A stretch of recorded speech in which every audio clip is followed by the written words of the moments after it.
Chapter 216, A Small Promise Big Brother, you are, that. Maybe the young Lamia was too excited, the squeezing of her tail had almost become 2 times stronger. Fortunately, Yunshi's body had been enhanced by the power from his 108 brides and was being protected by the water mist field, so he didn't get hurt. Yes, I am. Can you let go of me? Yunshi literally understood why humans couldn't fall in love with the Lamias. No human whose rank was below the hero rank could withstand the Lamia's strong tail. If an ordinary person fell in love with a girl of the Lamia race, the only end for that person was being squeezed to death. Besides, the Lamia race had the snake demon bloodline, which meant that their copulation time was extremely long. It was said that snakes could take 12 hours to accomplish a mating without sleep or rest during the period. Obviously, it was impossible to any normal human. Oh, you really are the apostle. The young girl didn't release him but coiled around his waist with a much stronger force. Humans often hold their lovers tightly to show their love. When it came to the Lamias, when they got excited, they would coil around their lovers tightly with their tails. At this moment, Yunshi was really feeling the young girl's enthusiasm. Well, hello, my name is Faya, Lamia Gorgon Faya. I'm 100 years old this year, the youngest child of the Lamia race. My height is 6 meters, and my breast size is, well, my breasts are not big but are still developing. I like to play water ball and hunt squid. I don't know if I can make you feel satisfied, but I want to be your bride, the young Lamia said with a red face. I want to have 20 children, so that they can form 2 teams to play the water ball game. Don't underestimate me, because I'm really good at playing water ball. You can ask my sisters about it. Although I can't join them because I'm too small, but they all call me once in 1,000 years genius. They like listening to my analysis about tactics. After learning Yunshi's real identity, the young girl, Faya, became enthusiastic. She was the boldest and most radical girl amongst all the Lamias that had arrived at Celian. She was still young, so she hadn't become prejudiced to mankind. She was still full of curiosity for everything. Of course, have a baby was one of the things she was curious about. As the youngest, she still remembered her surrogate mother, a sailing jellyfish. After sailing jellyfish disappeared in the deep sea for no reason, she was the most upset. According to the Lamia's tradition, she shouldn't come onto the ground and appear in front of the public, because she was only 100 years old. Compared to the long life she would have, she was still a baby who needed to be protected by sailing jellyfish. But, after the last sailing jellyfish disappeared, she had to return to the Lamias and be brought up by her sisters. Because she had lost her great mother, the sailing jellyfish, she was eager to have a baby to get rid of the feeling called loneliness. She was only 100 years old. She thought that if she had a baby, she would be able to play with her child. The whole Lamia race didn't have any children apart from her, therefore, no one played with her all those years. All of the Lamia race was in a state of anxiety. After all, without the help from sailing jellyfish, they couldn't produce any descendants. In theory, they could produce offspring if they could find strong, willing sea demons and obtain their genes, but the strong sea demons had also disappeared together with the sailing jellyfish. No one had ever seen one of them in the last dozens of years. Faya, right? You are still young. You don't need to consider such a thing so early. Yunshi looked at Faya, who was so innocent that she displayed all her thinking on her face. At any rate, I won't marry such a child. Even Yun Q's insane expansion plan didn't calculate for a child. A 100-year-old human was already old enough, but for the Lamia race, a 100-year-old Lamia was still a toddler, which could be proved by the fact that she wasn't allowed to join in the water ball game. She can't be my bride. Oh. I'm 100 years old. I'm not too young. I can have my babies. Faya threw out her chest in front of Yunshi, as if she was trying to prove something. No. You are too young. Yunshi refused her and moved his eyes away. It would become a crime if he married her, even though he needed as many fiancées as he could get, but Faya wasn't on his list. However, if it was the Lamia queen, Yunshi didn't know if he could control himself. Who? Everyone tells me, I'm not too young. I'm not too small. I will grow up very soon. I'm a genius. A real genius. Faya cried. I can't marry him because I'm only 100 years old. No. Our race doesn't have any rule to prevent puppy love. This is so unreasonable. Calm down, calm down. Don't cry. Looking at little Feya's crying face, Yunshi had no idea what to do with his hands and feet. Sigh, at the least, I should give her some hope. How about this? I will marry you after you become a good woman. Don't you think that's good? Really? Can I? Feya looked at Yunshi in surprise.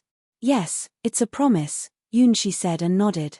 Anyway, the Lamia race had a very long life. After she became a good woman, hundreds of years should have passed. Chapter 217. The excited Lamias. Then, we need to take an oath. Feya stretched out her finger, seemingly she was going to draw hook with Yunshi. Ah! Yunshi stretched out his hand. Feya held his hand tightly and gently bit his ear with her small, white teeth. Yunshi felt a slight ache, then he touched the bite mark on his ear. The oath has been signed, big brother. Feya looked at Yunshi with a happy smile. This ceremony of the Lamias was really strange. To Lamias, this was a ceremony for love, exchanging the Lamia's venom in her teeth and her lover's blood in his body. It represented the oath of never to be separated. Human moral principles meant nothing to Lamias. The exchange of bodily fluids was much more suitable than any oath in their hearts. Is it okay? Yunshi stroked his ear with curiosity. He only felt a slight ache with no side effects, as if he was just being gently licked. Yes. I'm satisfied. Feya smiled happily. The bite was just a small incident to Yunshi, but to her and even the whole Lamia race, it was a giant leap. Sisters. Sisters. Feya happily danced around Yunshi. She called to the Lamias who were playing the water ball game in a pleasant tone. The Lamias were resting at half-time. Just in time, they noticed Feya's call. What happened, little Feya? What's this mist?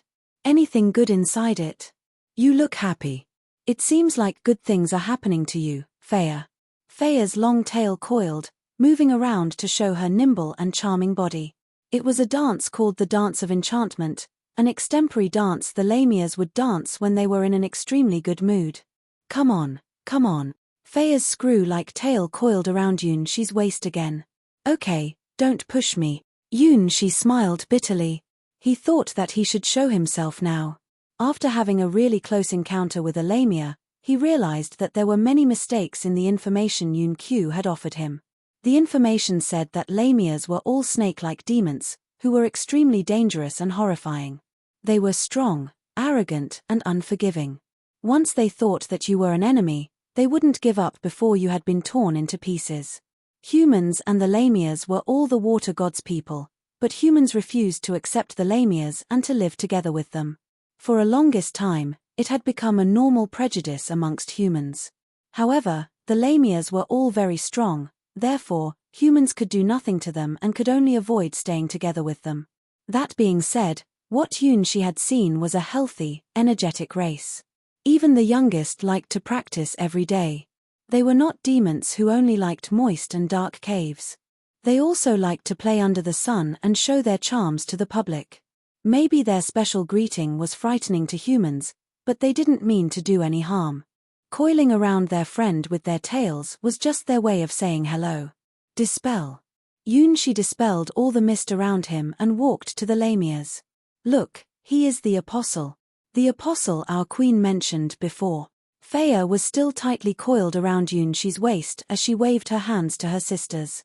Then, the reaction of the Lamias was really an eye-opening experience for Yunshi. At first, they fell into a shocked silence. They looked astonished and amazed and was at a loss for what to do. After a while, a Lamia exclaimed, "Oh, is he that? That man? I can't be mistaken. I can feel the great water god's power from the mist and his silver mask. Wait, why didn't we receive a notice? It's strange. Why are they so panicked?" Yunshi felt puzzled. Do I look strange? Soon afterwards, he knew the reason. No, this is too sudden. I haven't put on my most beautiful jewelry. Whoa, don't look over here. My shell necklace. Where is my shell necklace? Go, go, go. Quickly, the Lamias swam away. They scrambled back into the cave, overturning their trunks and boxes. Don't take my jewelry, sister. Don't be silly, we bought it together. First come first served. Where is my ivory comb?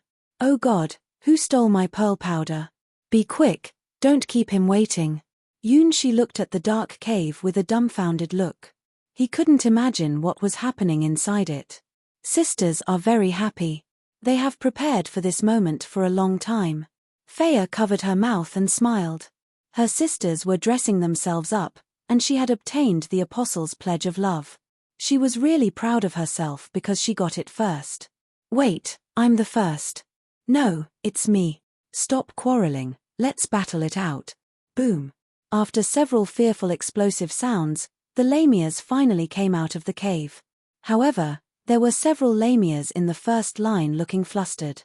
It seemed that they had a fierce battle before coming out, so that they could find their position in the first line. Hello, great water god's apostle. We are Lamias. We came to Celian in response to your wish. According to what Yunshi had seen, the leader of the Lamias was the strongest in the water ball game. Compared to Faya, who was still innocent and naive, apparently, the leader understood human etiquette. However, her tail was twirling behind her back, which had exposed the true titillation she was feeling. Not only was it just her. All the Lamias were looking at Yunshi with curiosity and excitement. They could clearly feel the water god's power from his white emperor mask. Chapter 218, Jealousy. Hello, as you see, I'm the apostle. As the Lamias looked at him, Yunshi couldn't stop his heart from beating faster. He felt nervous, because they were not just some village girls nor the Starwings night girls. Instead, Lamias were one of the strongest races in this world. Although none of these girls were at the hero rank, they were still far stronger than most living beings in this world. Lamias are a race that is at the top of the food chain in this world. Yunshi thought that even the green hippo couldn't withstand a single blow from them, because their screw-like muscular tails could play with the half-a-ton water ball as a toy. This was who the overlords of the deep sea were, the Lamia race. Oh, he is really that man. He speaks. He speaks. We're so lucky. Am I dreaming? The girls' excitement was running high. Their eyes were much more pure than any human girls Yunshi had met, with sparkling lights shining in their vertical pupils. They look very happy. I wouldn't have guessed it. Sisters, you are behaving very badly. Faya tittered. Unintentionally, her screw-like tail coiled around Yunshi's waist much tighter. Faya, let go of the apostle. You're being impolite. Yes, didn't our queen tell us that we shouldn't coil around humans so casually? Humans would feel scared due to this, so it's impolite. Faya, come back. I have some tasty treats for you. The Lamias noticed the compromising position between Faya and Yunshi, as a jealous expression came upon their faces. Why? Faya was the youngest. How had she become the first? Humph. My sisters are all liars. Faya exposed her teeth at her sisters mischievously. She made a face at them and announced proudly, I and the apostle have performed the ritual and have had those relations too. The Lamias were all flabbergasted. They all looked at her with a look of total disbelief. No, it can't be true. That was what all the Lamia sisters felt in their hearts. Faya, you're still too young. Do you know what you are saying? Those relations? Do you really understand its meaning? I didn't think that I taught you how to be a liar. Faya brought her face near Yunshi's ear with a naughty look. Then, she softly licked his ear and revealed the scar on his ear. Sisters, you are too late. Faya said flatly. Whoa. Why? Why? Faya. Faya has become the first. When did she do it? The apostle should have just arrived here. Oh, when we were playing the water ball game. No. Had I also went to practice with the water ball alone, the Lamias all cried, as if they had just been thwarted in love. This isn't good, and I shouldn't turn a blind eye to their circumstances. Yunshi thought. Well, I do think you are all misunderstanding something. I have done nothing to Faya. We are both still pristine. Yunshi explained the fact that he didn't commit a crime with the young girl. Yes, it's a secret of the adults. Apart from this, we are guiltless. Faya couldn't help but laugh. Shuffle. Shamble. Shuffle. Her words struck a heavy blow to her sisters' hearts. They became more agitated. Yunshi looked at the girls in confusion. It seemed that something he didn't understand was happening. What can I do now? There is no better way than to go marching forward courageously. I want to marry as many of you as I can. Faya won't be my only bride. There. I said it. It was outrageous and shameless, but in the water god's world, it could be forgiven. Because it is the only method that I have to save this world. Gee. Is it, for real? So it wasn't fake news after all. The apostle really wants to have a lot of brides. Faya couldn't satisfy you alone. Yunshi's words were like a fire in the darkness or the sun in the chilly winter. His words ignited the girls' flames of hope. There is still a chance. They all thought. Since he wouldn't only marry Faya, then they still had a chance. Cough. Not that I mean that Faya couldn't satisfy me, I mean, Yunshi felt really embarrassed. Anyway, she is still too young, isn't she? I wasn't going to do anything to her now, Yunshi said. What he thought he was saying was gibberish. It was true, but it still sounded like he was deceiving these innocent girls. Probably they wouldn't doubt his words, because they were so innocent. Yeah. The rumor was real. Apostle, could you be a man who likes the so-called harem? That doesn't matter, cried out one sister. We don't mind that at all, cried another. We are confident about our forthcoming night activities, another sister confided. The rest nodding their heads in agreement. The Lamias looked thrilled. As expected, they wouldn't doubt the water god's apostle, so they accepted his words immediately. Humph. What a heartbreaker you are. Faya complained and bit Yunshi's ear again. Of course, she had known of this earlier. She just wanted to show off her trophy to her sisters before they found out. Did I succeed? Yunshi sighed. If possible, I want to be an upright gentleman. However, the world will not give me such a chance. Chapter 219. Their hope. The Lamia's support is absolutely crucial to my plan. In whatever manner or way, you must marry them all, especially the hero-ranked Lamia queen. You must stake everything you have, because you are not being given the option of failure. Remembering Yunqi's order, Yunshi smiled bitterly. It really was a tough task. Fortunately, he did well, didn't he? These Lamias were really enthusiastic about him. Hey Apostle, what position do you like? I like the reverse cowgirl position. If we can get married, I hope that our nuptial night can last for 3 days and 3 nights, said the most excellent girl amongst all Lamias present. Incidentally, her breasts were also the biggest. I don't care what position it will be, but I do hope that you can stroke my tail at that time, said the second girl, who had the longest tail. When the sisters talked, Faya felt confused about the discussion. She was still ignorant to the carnal knowledge of being married. Sisters, what are you saying? Don't couples have babies simply by holding each other? Didn't our queen go to sleep in the sailing jellyfish tentacles, then we were born? Asked Faya. Well, it was really a Lamia style. Yunshi knew of the process of Lamias being impregnated and giving birth. They could have babies simply by sleeping in the sailing jellyfish's tentacles. Of course, he wasn't a sailing jellyfish, so he didn't have such a fantastic ability. Therefore, if he wanted to make the Lamias pregnant, he had to use a more traditional, skin-to-skin method. Faya's sisters had learned this from the queen, and only Faya herself hadn't understood it. She was too young, and her sisters didn't teach her this knowledge, which she couldn't find in the books either. My sister's words are outlandish. Apostle, you will teach me, won't you? This time, it was Faya's turn to feel jealous of her sisters. She could feel a sweet aura amongst her sisters and the apostle when they looked at each other. Yunshi is completely misunderstanding the situation. For the first time, she saw such a happy look on her sisters' faces.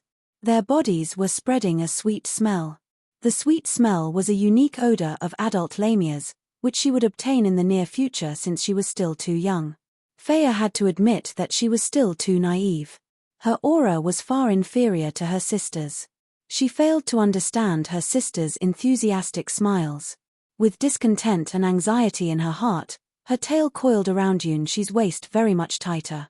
What is it? What is this knowledge I don't know, but my sisters all understand? Since she had signed the contract with the apostle, what was this unknowing that still made her feel uneasy? Who, as expected, little Faya still doesn't understand it. She is too young. It's natural that she doesn't understand it.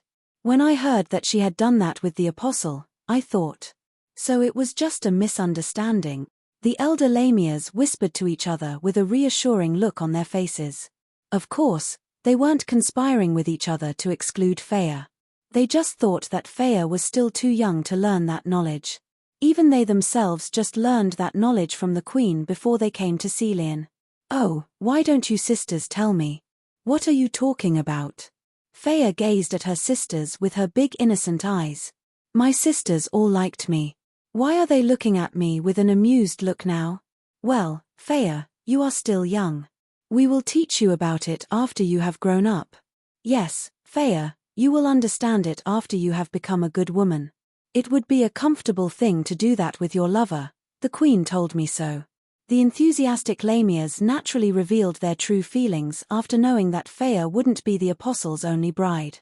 Maybe they knew nothing about love, however, they were also looking forward to having babies with their chosen one. First, the chosen one must be strong, because weak creatures couldn't offer Lamias the genes they needed. Of course, hero-ranked Yunshi perfectly met this requirement. The chosen one must believe in the great water god, because Lamias were the water god's most loyal people. Naturally, as the water god's apostle, Yunshi fulfilled this point, because he was beloved by the god. Last but not the least, the chosen one must accept the Lamia race from the bottom of his heart, by not being scared away like ordinary humans. Alright, Yunshi also met this point, because he never cared about his bride's race and identity. The 3 requirements were all they had asked. They had never wished for more. Since Yunshi had perfectly met these 3 requirements, naturally, the Lamias had a crush on him from the beginning.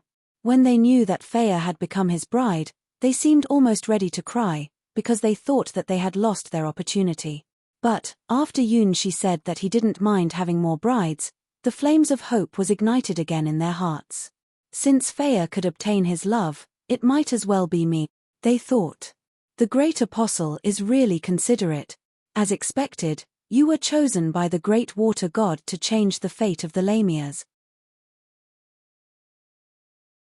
Chapter 220. Summon. As Faya looked at Yunshi with jealousy, the enthusiastic Lamias were chatting their hopes about a future with Yunshi. Apostle, how many children do you want to have? I think having 7 children is fine. They can form a team. The apostle's children will be handsome and beautiful. Only when talking about children, did the Lamias become so excited. The Lamia race had had no new members for the last 100 years.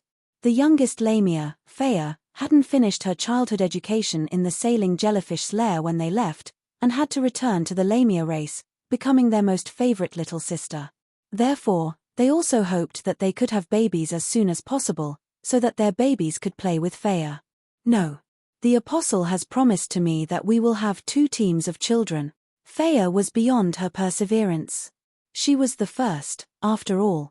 The first one who found the apostle, the first one who coiled around the apostle's waist with her tail, and the first one who had obtained the apostle's promise. She was the first. Why were her sisters whispering endearments of love, and baby-making talk with the apostle instead of her? It is so unfair. I can do whatever my sisters can do. Apostle, make babies with me, immediately, right now. Faya threw out her chest. Her bold statement really shocked all the people present. Yes, this is it. I must be a step ahead of my sisters. I don't understand the process, but it doesn't matter, because the apostle must know it. He can teach me. Well, Faya, do you even know what you are saying? Even the boldest Lamia was shocked by her youngest sister's words. I heard that your first time is painful. You are too young. Your body can't support you while you copulate for 12 hours. Yes, it's too early for you. Hey, don't be so straightforward with a child. Yunshi looked at the Lamias embarrassed, who were trying to persuade their youngest sister. At the same time, he also realized that if a person's body quality hasn't reached the hero rank, then it was really a bad idea to fall in love with any Lamia, because no ordinary people could copulate 12 hours straight without sleep and rest. Besides, it sounded like 12 hours was just the most basic requirement.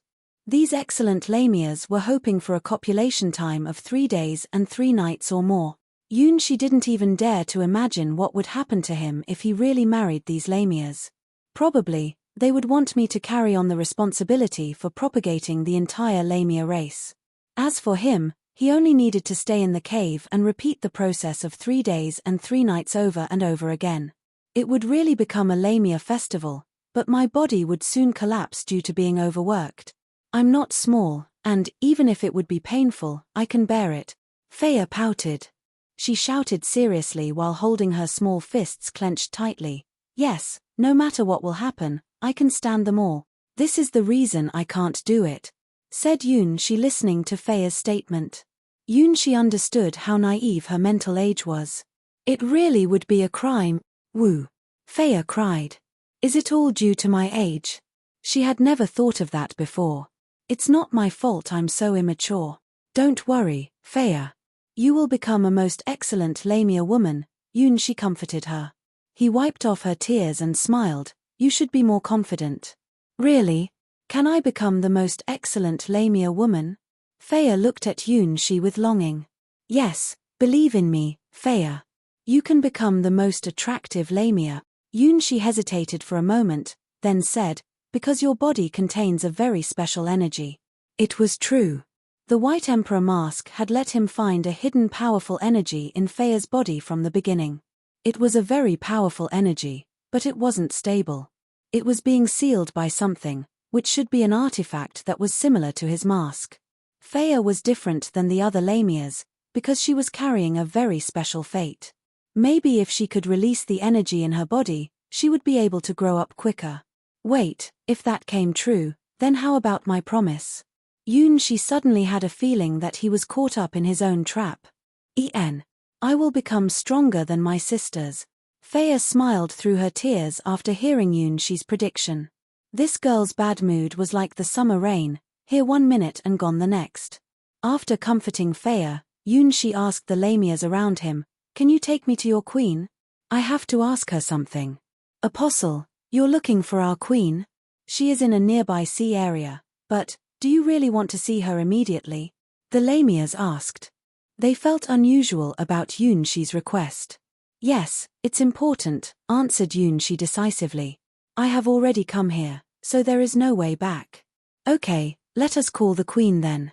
The Lamias looked at each other, then formed a circle. Faya, please do it.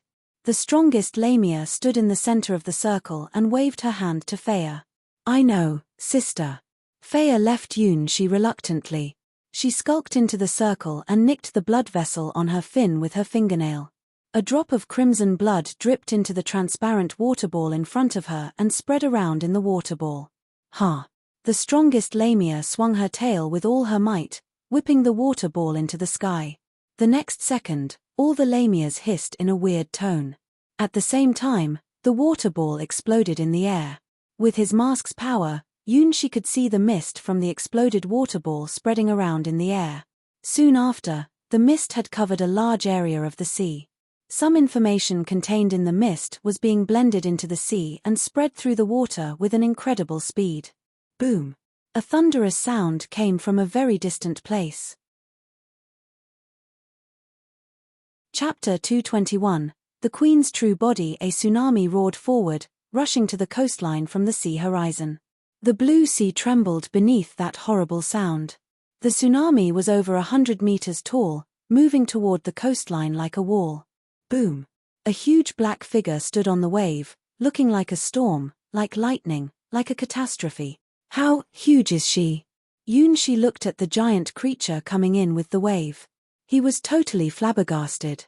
The oppressive sense he now felt was already at the limit of what common humans could stand.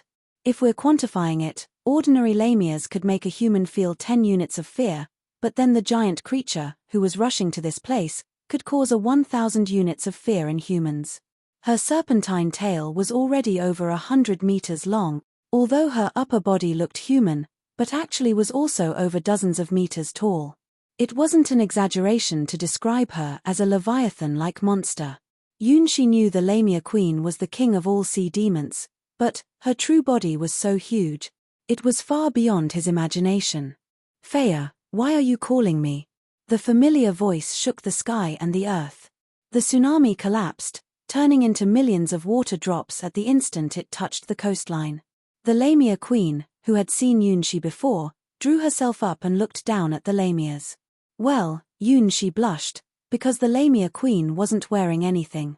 Maybe it was because she had done strenuous exercise before, for her white skin was flushed pink. The two peaks on her chest weren't saggy due to their enormous volume and weight and were still standing tall like a pair of mellow fruits. Her underbelly was smooth without overlap. In the middle was her cute belly button. And when Yunshi looked down, he saw her long slender tail. If you overlooked her huge size, she was indeed the most beautiful and mature Lamia woman. Her special charms were much more overwhelming than all the young Lamias together. Oh my! The apostle? Why are you here? Finally, the Lamia queen noticed Yunshi. She looked surprised and awkward. As the water drops splashed down, the Lamia queen turned into the beautiful form Yunshi was familiar with. Sorry, I was lost in concern. Compared to the young Lamias who were too excited, the Lamia queen was much more calm. It's me who should apologize, because I am the one who came here out of the blue. The queen's seductive body was still vivid in Yunshi's mind. He could barely look at the queen without embarrassment. My daughters, you were overreacting. Don't you know the ritual of summoning means something urgent is happening? If I knew it was for our great apostle, I wouldn't have come so hastily with my true body. The Lamia queen fretted. These little girls were really thoughtless. The humans who were still alive after seeing her true body could be counted on her fingers. We did it because the apostle wanted to see you as soon as possible.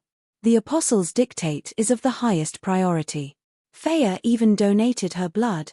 The young Lamias laughed. They didn't fear of the majestic queen, because half of them were the queen's direct descendants. Compared to calling her queen, they preferred to call her mom. It's not surprising for your daughters to act like spoiled children in front of their mother, is it? You kids. You are still unmarried and you already dare to disobey your mom, The Lamia queen sighed and shook her head.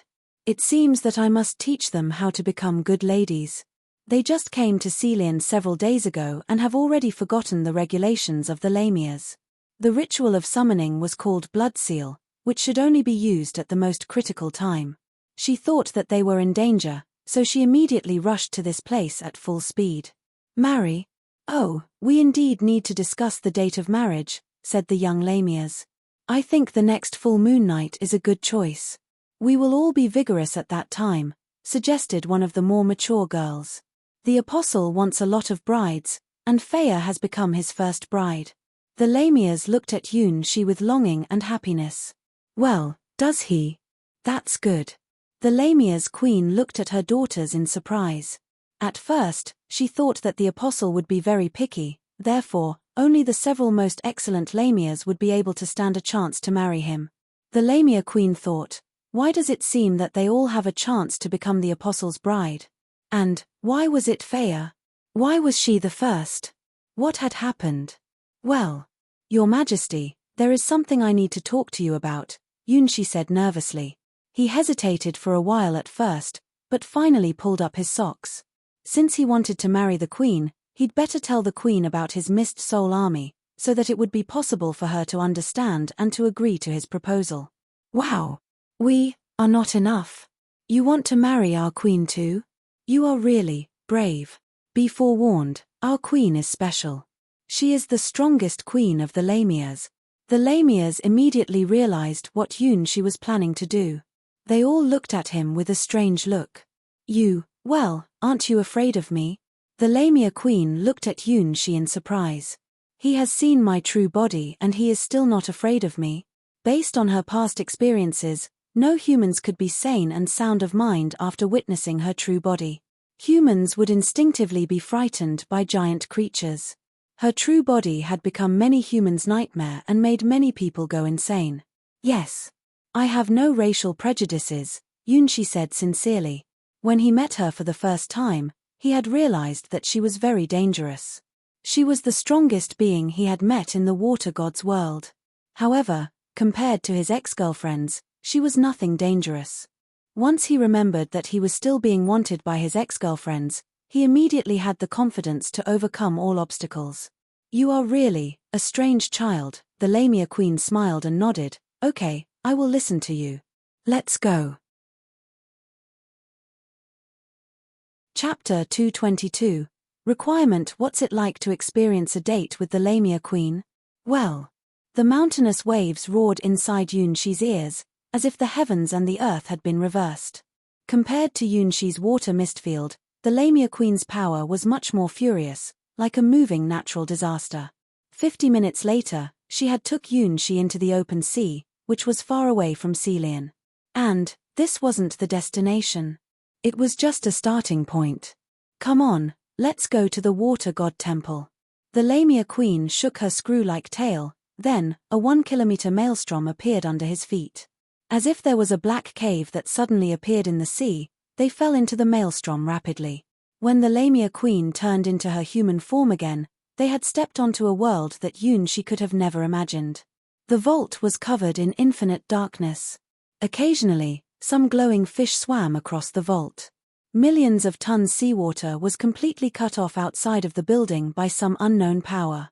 The water god temple was under the deep sea where they may have been 10 kilometers in depth or more, but it showed no trace of being soaked by water. The body of the temple was made of rare marble, and over 10 stone pillars were supporting the temple's roof mightily. A big pillar was standing upright in the center of the temple, spreading a special sense of the water god's power. Welcome to our deep-sea demon's temple. In fact, this temple is even older than the temple in Celian. I am the water god's high priestess, the guardian of this temple, and the owner of the sea demon's mirror. The Lamia queen held Yunshi's hand and rambled on the stone road, introducing the pride of sea demons, the deep-sea water god temple. Humans weren't allowed to enter this temple, because this was the sacred land of sea demons and the homeland of the Lamias. The sea demon's mirror? Yunshi could feel that something in the temple was resonating with his white emperor mask. It was similar to the holy scepter the Celian queen held, but the aura on it was much deeper and older. It's a relic for us Lamias and all sea demons. In fact, we Lamias weren't an intelligent race. We were just some beasts at that time. However, the sea demon's mirror transformed our life form so that we were close to a humans. It was the key that has changed the fate of our race, the Lamia queen said gently. She led Yunshi to the sacrificial altar under the giant black pillar. The same as other water god temples, there was no idol in the sacrificial altar, because the water god didn't need idols to symbolize itself. It was already the supreme god in this world. On the sacrificial altar was a blue mirror, reflecting the endless sea in it. Occasionally, Yunshi could even see some sea demons swimming across the scene in the mirror. Apostle, why do you want me to marry you? The Lamia queen asked and waited for Yunshi's answer. In fact, it's about my white emperor mask. Yunshi honestly told her his mask's ability and the news of the sky swords coming. I see. So it explains why I witnessed strange slimes in the deep sea. Is this world going to be changed? It seemed as if the Lamia queen had seen what was going to happen through Yunshi's eyes. So, you need brides to offer you powers? I see. I can lend you my power. I can agree to your proposal. The Lamia queen smiled. Really? Yunshi looked at the Lamia queen in surprise. He didn't expect that the queen would be so approachable. But, I have a requirement. The Lamia queen gave Yunshi a mysterious smile and continued, if you want to obtain my love, firstly, you must love my race. You must accept all Lamias. Only in this way can I believe in you and fight for you without reservation. This is a promise of the Lamias. As long as you can do that, we will keep our promise. Really? Is that all? Yunshi looked at the Lamia queen in astonishment. Gradually, his eyes misted and his face blushed. Why? Why did he think that she was so beautiful at this moment? Since you are the only hope of our world, Then we actually have no choice, right? The Lamia queen's heart was beating faster, because she was trying to use the Lamia's occult arts to entice the young man in front of her. She had thought wrong. Compared to his needs, the Lamias wanted him more. The sailing jellyfish had disappeared. Under this circumstance, she was actually the Lamia race's only choice to father the future. This must be the will of the god. The Lamia queen believed this without a shadow of doubt. The world was being changed, and something new was happening. The disappearance of the sailing jellyfish, the sky swords coming, and the appearance of the White Emperor mask were all parts of the world's fate. Everything was the great water god's will.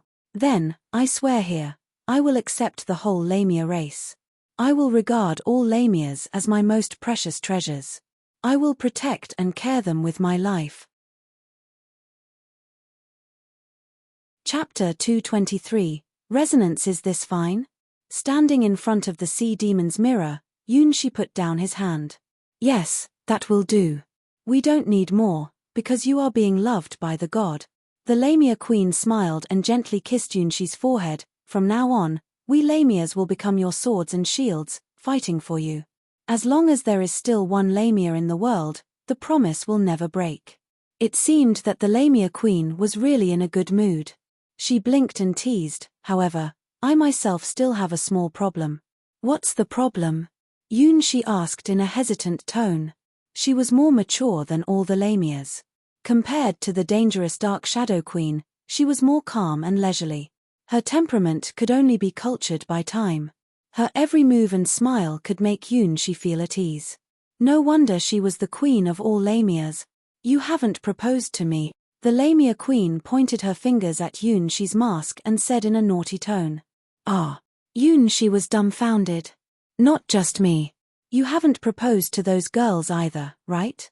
The Lamia queen said and looked at Yunshi with a kindly smile. It's a very important thing to girls. If you want to marry them, you should say it out loud courageously. In this world, once you have missed your chance, you will never be able to get them back again. Yunshi finally realized it. No wonder that the Lamias were so proactive, but the number of his brides hadn't increased. You are still too young. The Lamia queen held Yunshi in her arms and put his head on her chest. She whispered beside his ear as if she was tempting him, say it, say the magical spell. No girls can resist that spell. Don't worry, we Lamias have chosen you. No matter what happens, we will be always with you. Smelling the Lamia queen's pleasant body scent, Yunshi looked at her in confusion. This dream trial is too real. All beings in the water god's world have their special characters. They have their fate and make great efforts for their future. Why is this dream trial so different? The stars, why did you make me come to this world? I want you. I want you to be my bride, said Yunshi. He finally said the magical spell, which was an intoxication to all females. Even the infinite love from millions of people, it wouldn't be more than the love you have granted to him. You have the whole world, but you only love this boy. Even though the world would end in misfortune, you would only offer the boy honor and hope. The Lamia queen hummed the old poem Yun-Q had chanted. It was a story about a man who was loved by the god. In the world of despair, only the man was saved. In order to save the man, the great god gave up the whole world. The god witnessed the world's death and only took away the man. In that story, people abandoned their god and chose to step on a brand new road, obtaining a power named science. However, a monster suddenly descended into the world. When science could do no harm to the monster when it started to swallow the world, people finally remembered their god. However, the god didn't respond to their prayers. More precisely, the god only responded to one man. In the dying world, the god only protected that man, because that man had never betrayed his god and doubted his faith. In the world no one still believed in the god, the man was the god's last believer. Therefore, he became the god's only child. In the dying world, he was the only person who should be saved. This was the god's decision. When the world finally came to its end, the people sighed and regretted, and felt jealousy of the chosen one. This old poem was the last elegy the people in that world had left. The Lamia queen looked at the boy in her arms straining with eagerness. The great god. Since you have chosen this boy, then we will follow your will, becoming his power, no matter what future we will face. The Lamia queen thought, then lowered her head and kissed Yunshi's lips. Inside Yunshi's cold mask, the water god's power naturally spread around and resonated with the sea demon's mirror behind the Lamia queen. In the mermaid palace, the shell jewelry on the mermaid queen's ears suddenly emitted a clear and melodious sound. Obviously, it was also resonating with the sea demon's mirror. We have been bested. The Lamias are too cunning. The mermaid queen brandished the trident in her hand with an unpleasant look. The great water god prefers me more. Why should they be the first? In the Celian water god temple, looking at the white rings which suddenly rang on the scepter, the Celian queen showed a complex expression on her face. The Lamias have made their choice, we should also decide it as soon as possible. Which way will the world go? The great water god, you will finally decide your bride. Chapter 224, Sweet Whisper HM? Yunshi suddenly found that the Lamia queen's kiss was very inept, as if she was a young girl who had no experience. Yunshi had heard it from the Lamias that the Lamia queen had procreated many descendants. He thought that she would be very skillful at first. Did I do something wrong? The Lamia queen noticed Yunshi's confusion. She blushed. Inexperienced is inexperienced. She couldn't pretend to be experienced. No, nothing. Yunshi stared at the Lamia queen. She looked as if she had become more beautiful after accepting his proposal. She had a very special charm now. Then, let's do it again. The Lamia queen vaguely guessed what Yunshi was thinking. She kissed Yunshi rashly, as if she was trying to prove something. Instantly, Yunshi was surrounded by the queen's sweet body heat. His body subconsciously remembered the Lamia queen's kiss. When Yunshi responded to her enthusiasm and kissed her lips, the suffocating feeling made the Lamia queen tremble. In the final analysis, she was the same as all the other Lamias, because she hadn't actually had the experience of copulation. The deep kiss was what she learned from human romance novels, however, it was barely worth mentioning compared to Yunshi's experience. She resisted Yunshi's tongue not firmly. Under Yunshi's persevering tangle, she gave up resisting. Yunshi's tongue slid into her mouth and explored around. Soon after, Yunshi's passion influenced the Lamia queen. They held together and kissed each other, till the Lamia queen struggled intensely to gasp for breath. This is strange. Is this the method humans use to share feelings? The Lamia queen gasped, gazing at Yunshi with her watery eyes. Yes. Yunshi could feel the abundant energy in his body, as if the Lamia queen had a magical charm, because he just couldn't stop. Come on, love me. The Lamia queen bravely kissed him again. Gradually, she was no longer nervous and opened her mouth, welcoming Yunshi's tongue. Finally, their tongues tangled together tightly. It was a sweet, soft, comfortable feeling. The 6 horns on Yunshi's white emperor mask emitted lights at the same time. Puff, puff, wow, whoa, puff. Is this my illusion? Yunshi thought that he heard some sound, which he had heard once before. Gradually, the Lamia queen started to grasp his lips. She started to proactively respond to Yunshi's kiss. They were both drunk with this exciting feeling. Do you want to copulate with me? The Lamia queen gasped as her body started to secrete a special smell. Yunshi's heart struggled, as if it was suffering a summer storm. Should I go a step further? The Lamia queen wouldn't resist him, and this wouldn't be his first experience. After all, he had spent that wonderful time with the dark elf. Let's do it for 7 days and 7 nights. The Lamia queen licked her lips and excitedly announced the mating time she wanted. Yunshi woke up from his imaginations suddenly. He remembered that the Lamia race had a different definition about copulation than a human. Even the most common Lamia could hold on for 12 hours, and many of them hoped to do it for 3 days and 3 nights. As the strongest Lamia, naturally, her mating time was much longer. 7 days and 7 nights. Isn't it enough? If you want, I can hold on for half a month. In order to make healthy babies, I don't mind if we extend the time. The Lamia queen gazed at Yunshi with anticipation. Sorry, I don't have time for this. She smiled bitterly. Shea Longness, the Sky Sword's coming had almost entered the third phase. He really shouldn't waste his time. He had to refuse the Queen's invitation, although the Queen was really seductive to him at the moment. Well, what a pity. Fortunately, the Lamia Queen also realized that it wasn't the time for doing this. Then, in recompense, give me one more kiss.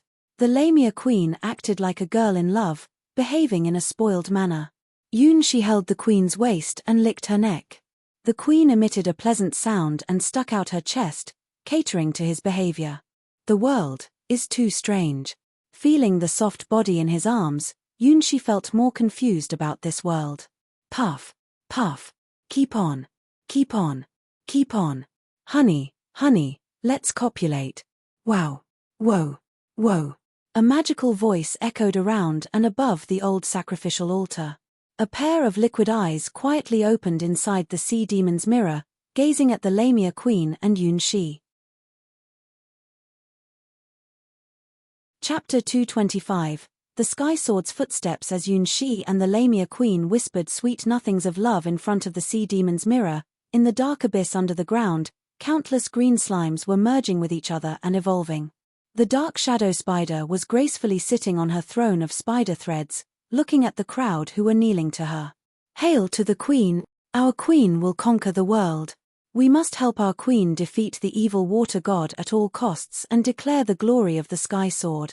The dark shadow spider queen lateraled her head and exposed her snow-white neck, looking at these people with a scornful smile. Obviously, these people had all been conquered by her charm. Simple. It's too simple. Compared to how hard she'd tried recruiting that man, enchanting these men was as easy as breathing. She just cast the simplest charm magic, then these humans, who were upset about the water god from a long time ago, immediately surrendered and joined her camp.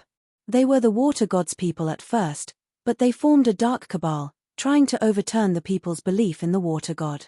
Naturally, they failed, so they became a crowd of mice who never dared to expose themselves in front of the public. The dark shadow spider found one of them, then dragged out the entire organization. She had almost caught all the heretics in her first draft. Do you want power? The dark shadow queen asked and looked at these fanatics. Her fingertip crossed in the air, then a group of green slimes appeared in front of these people. Oh, they are the god's graces. The legendary Sky Sword's will. The water god will die and we will rule the new era. In these people's hearts, Shea Longness, the Sky Sword's coming was the last hope to save this world from the evil water god's hand. They were revolutionists and rebels. They would overthrow the water god and rebuild the world. They could do everything in order to kill the god, because this will had been inherited from generation to generation and had become their obsession. Shea Longness, the Sky Sword was the key that had released the obsession in their hearts and the flame that had ignited the madness in their minds. Come on, praise and accept the coming new era. The Dark Shadow Queen waved her hand, then, these green slimes jumped to these people's faces and wormed into their noses and mouths. Oh. I felt it. I felt it. This is the god's power. This is the great Sky Sword's grace. These men shivered and twitched, emitting inhuman roars from their mouths. As the Dark Shadow Queen watched them with an enjoyable look, their bodies started to transform into monsters. They were not humans from now on. This was the price of power. After abandoning their human bodies, they obtained high-speed recovery capability, strong flesh and bones and demon bloodline. They wouldn't die even if their hearts had been pierced through. That's enough for them. After all, they can't bring me much more value. Looking at these men, no, green monsters now, the Dark Shadow Queen shook her head disappointedly. It would be an idiotic nonsense to defeat the water god with these human traitors, but, if she let them hide amongst ordinary people and sabotage at the right time, they could be of some use. However, only Shea Longness, the Sky Sword, could lead them to win the coming war. The Dark Shadow Queen could feel that as more and more special slime units appeared, the speed of the Sky Sword's coming had become faster and faster. Once the Golden Slime King appeared, the slime network would be finally formed in this world, which also meant the start of the war between the Sky Sword's camp and the Water God's camp. Some people are coming. The Dark Shadow Queen sensed that a team of humans were getting close to her location. "Is it here?" a man asked with puzzlement. The next moment, a strange, snow-white creature walked out of the darkness and looked at these green monsters with a leisurely look. "Yes, this is the Sky Sword's base camp. We will cooperate with the Sky Sword. Is it fine?" "Yoon-hee?" a man asked. "Leave it to me. Believe in the god who led us out of the mist," another man promised. Soon after, a group of people walked to the Dark Shadow Spider Queen. "Where are you from?" the Dark Shadow Spider Queen sniffed. Their odors didn't belong to the water god's world. They were outsiders just like her. "We are this god's followers, and our god wants to cooperate with the Great Sky Sword." Their leader, Child Yoon-hee said. He measured the Dark Shadow Spider Queen with his questioning eyes. "She is beautiful." Child Yoon-hee swallowed as he looked at the Dark Shadow Spider Queen's white skin and deep black eyes. He had been spontaneously seduced by the Spider Queen's dangerous charm. "Agree with them and let them become your subordinates." A voice suddenly appeared inside the Dark Shadow Spider Queen's mind. It was the direct indicator from Shea Longness, the Sky Sword. "Is it your god?" The Dark Shadow Spider Queen looked at the strange white creature with interest. She could feel a very special power from it. "Yes, it's our god, the great Tlahui's Kalpantikutli." As an evil god's apostle, Child Yoon-hee had actually become the leader of the Sword Palace disciples and started to preaching. "Unfortunately, there is no alpaca in this world, otherwise, I can sacrifice them to enhance myself to an incredible extent." Child Yoon-hee thought regretfully. "Very well, finally, I have some good subordinates." The Dark Shadow Spider Queen nodded with satisfaction. This strange white creature could be a strong external assistance of the Sky Sword's camp. Not only that, on a distant island, several strong hero-ranked girls were on a special training mission. They would also join the Sky Sword's camp after making their choice. Shea Longness, the Sky Sword's will was indeed invading and changing this world step by step.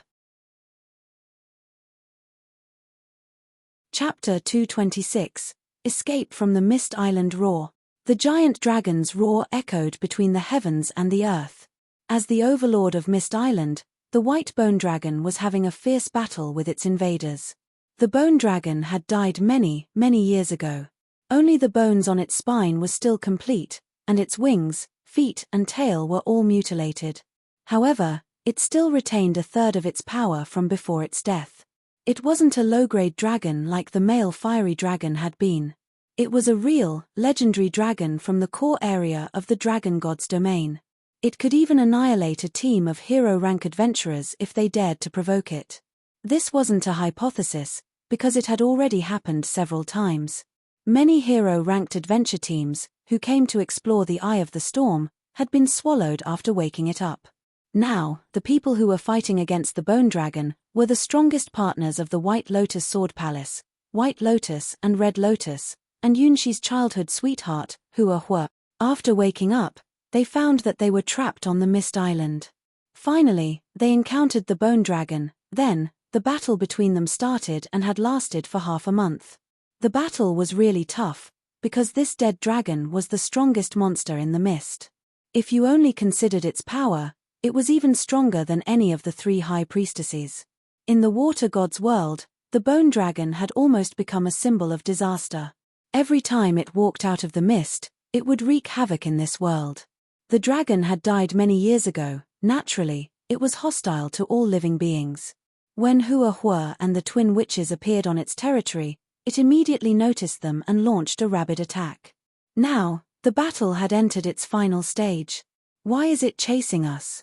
Tightly holding the Red Lotus holy sword in her hand, Red Lotus gasped with profuse sweating. "Perhaps it's because it's too ugly." White Lotus' face looked pale. She was already exhausted. "Damn it! Damn it! Damn it!" Hua Hua shouted. It wasn't because of the bone dragon, but because of her instinct as Yunshi's childhood sweetheart, her jealousy radar. A strand of her hair was stretching and wiggling on her head. She instinctively sensed that something very bad was happening in this world, but she couldn't go to stop it. My little, she must be in a big trouble. I should have found him and been beside him by now, But this blasted bone dragon has me trapped here. How dare you stop me on way to find my love? You will die horribly. Hua Hua lifted her sword and adjusted her breath, then said decisively, Shea Longness, I agree to your offer.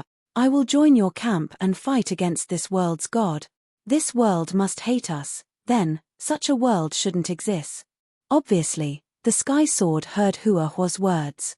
Green dewdrops dripped down from the sky and permeated into Hua Hua's skin, restoring her physical strength and energy rapidly. It seems that the Sky Sword is satisfied with Hua Hua's decision, sister. We should also make our choice. White Lotus counted her fingers, trying to divine this world's secret. After coming into this world, they were always surrounded by this world's hostility. Otherwise, they wouldn't have been thrown onto the Mist Island and hunted by one of the strongest monsters in this world. The Bone Dragon had already firmly locked onto them. Once the Bone Dragon found them, it would rush them and attack them without any hesitation. To be honest, I don't want to make this decision, but it seems that we have no choice. Red Lotus wiped away the sweat on her forehead. In fact, when the Twin Witches and Hua Hua teamed up, they were not inferior to the Bone Dragon. However, the Bone Dragon had a very disturbing ability. No matter how many times it had been torn to rags, it could recover within a few seconds. With this ability, it was almost unbeatable. They had a strange feeling that the world's determination was trying to trap them on Mist Island, so it sent out the Bone Dragon. The only way to leave the island was the whispers they occasionally heard when they were fighting. I'm Shea Longness, the Sky Sword. Join my camp and become my subordinates. I will confer you the power to kill this dragon. However, Hua Hua and the Twin Witches didn't accept the Sky Sword's invitation immediately. They beat down the Bone Dragon over and over again, displaying their strong and horrible power. Unfortunately, the Bone Dragon could also revive over and over again. Apart from this, the island was surrounded by a very strong magical ward, so they couldn't leave the island easily. Now, they had really reached an impasse. I, White Lotus. I, Red Lotus. I, Hua Hua. After killing the Bone Dragon and witnessing it reviving again, the three girls finally made their choice. We choose to join the Sky Sword's camp. Very good. You are making the right choice. This world is a mistake. It shouldn't exist. And I'm the person who will correct this mistake, Shea Longness said. As her voice echoed in the clouds, countless green threads dropped from the sky, shredding open the mist and locked the Bone Dragon down on the ground. Leave. You will become the heroes to save this world. In the name of Shea Longness, I confer upon you the power to win against this world. 3 green gems dropped from the sky and were embedded onto the Twin Witches and Hua Hua's foreheads. Instantly, they found that the strange feeling of being rejected by the world's determination disappeared. Is this the power of a Sky Sword? Hua Hua felt the power on her forehead. Some flame-like emotion was burning inside her eyes. Finally, that strange feeling disappeared. White Lotus let out a sigh of relief. Because the world was blocking her, for the first time, she couldn't predict the future with the Great Circulation. Why? Why is this world so hostile to us? Are we really not allowed to come into this world? Chapter 227, The Mermaid Queen's Requirement in the beautiful, sparkling Shell Palace. The Mermaid Queen gazed at Yunshi with an unpleasant look. Her beautiful big eyes looked aggrieved as if she was a bad-tempered child. Why did you choose the Lamias first? Yunshi embarrassedly looked at the Queen and didn't not know what to say. The Queen's charm was apparently different than the Lamia Queen. Her skin was more white and her temperament was more pure. Apart from her fishtail, she looked no different from a human. She was a pretty woman, shining and sparkling. When she smiled with her mouth closed and looked at Yunshi with her innocent eyes, Yunshi even felt slightly guilty, as if he had just done something wrong. I know. I can't do that and last for 7 days and 7 nights like the Lamias, but I can do my best. The Queen complained in a sad tone. Why? Why did she know that? Yunshi was dumbfounded. I had never told her anything about what happened between the Lamia Queen and himself. In front of the Sea Demon's mirror, he was captivated by the Lamia Queen's charm. They didn't have time to take their last step, but they had tried everything up to that. Once the Lamia queen let down her guard, she behaved like a young girl first awakening to love. She left a wonderful memory for Yunxi. Humph. I will let you see what a mermaid's secret potion can do. I can do everything the Lamias can do. The queen ground her teeth with a determined look. It was jealousy. Her cute face looked as if she was a girl whose favorite toy was just taken away by her best friend. After making up her mind, she took out a bottle of blue potion, then drank it in one big gulp. The next moment, something fantastic happened. The queen's fishtail gradually became smaller and smaller, until finally, her fishtail turned into a pair of human feet. Yunxi was shocked into silence. After becoming a human, the queen looked even more enchanting. Even her light blue priest robe couldn't hide her beauty. Her ice-white skin emanated a flower-like fragrance. Her big eyes looked as clear as a pair of blue sapphires. Under the soft light in the temple, the queen's face was extremely beguiling. I can agree to your proposal, but I have a requirement. The queen gently blowed in Yunxi's ear. Do whatever you have done to the Lamia queen twice to me. I won't concede to her. From her childhood, she always lost to her best friend, the queen of deep-sea demons, the Lamia queen. The Lamia queen entered the hero rank faster than her, and became her race's leader sooner than her. Even the size of the Lamia queen's breasts was bigger than hers. Due to her racial superiority, humans trusted her more.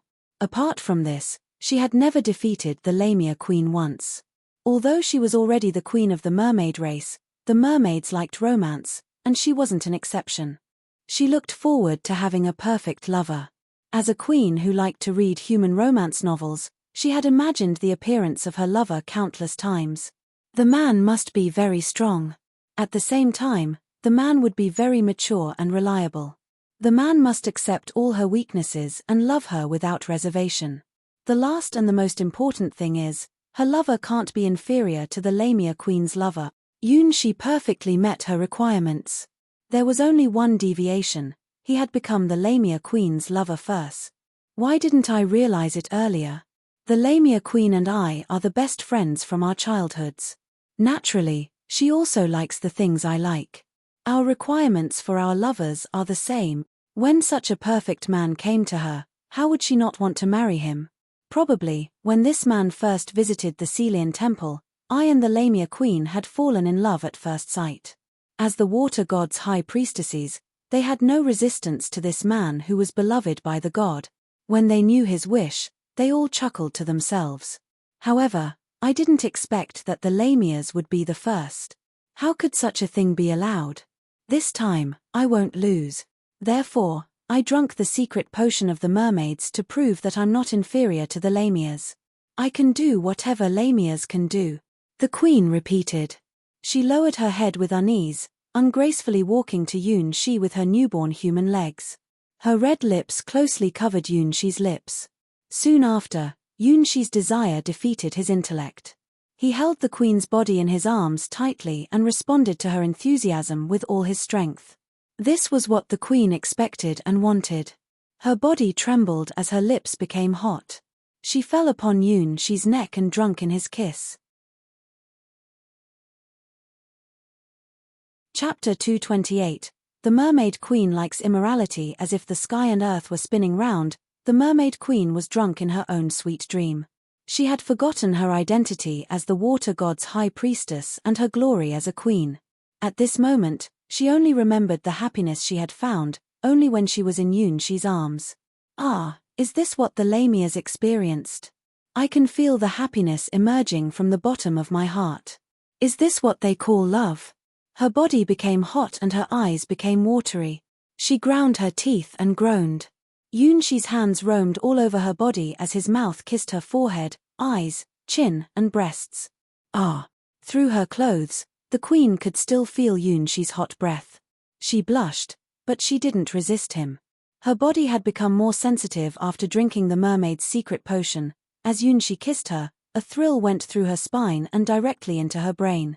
Her snow-white face was covered with a layer of pink. She groaned, unintentionally rubbed against Yunxi's hard body. Is this what you have done with the Lamias? The queen looked at Yun-shi with her watery eyes and enthusiastically cooperated with his moves as her body trembled. Although your reactions are much more intense, naturally, Yun-shi remembered the Lamia queen's soft body. Compared to Lamia's special body structure, the mermaid queen's body wasn't that soft, but her skin was more tender. More intense, the queen emitted a seductive groan.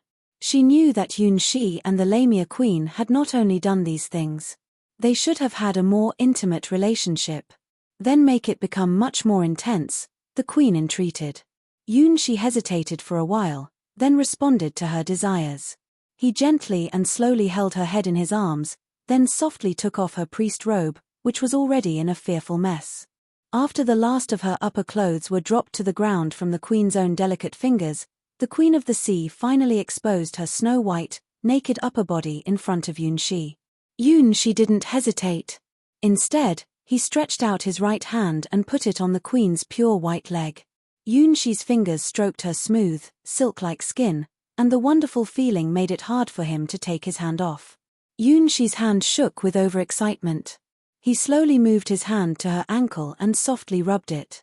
Her smooth ankle was so pleasing to the touch, making him like it so much, that he could hardly bear to put it down. The queen shyly put her white jade-like feet in front of Yun-shi. With a sudden compulsion, Yun-shi's warm palms held her left foot carefully, as if it would fly away at any time. No matter how long he looked at or stroked her toes, he couldn't get tired of it.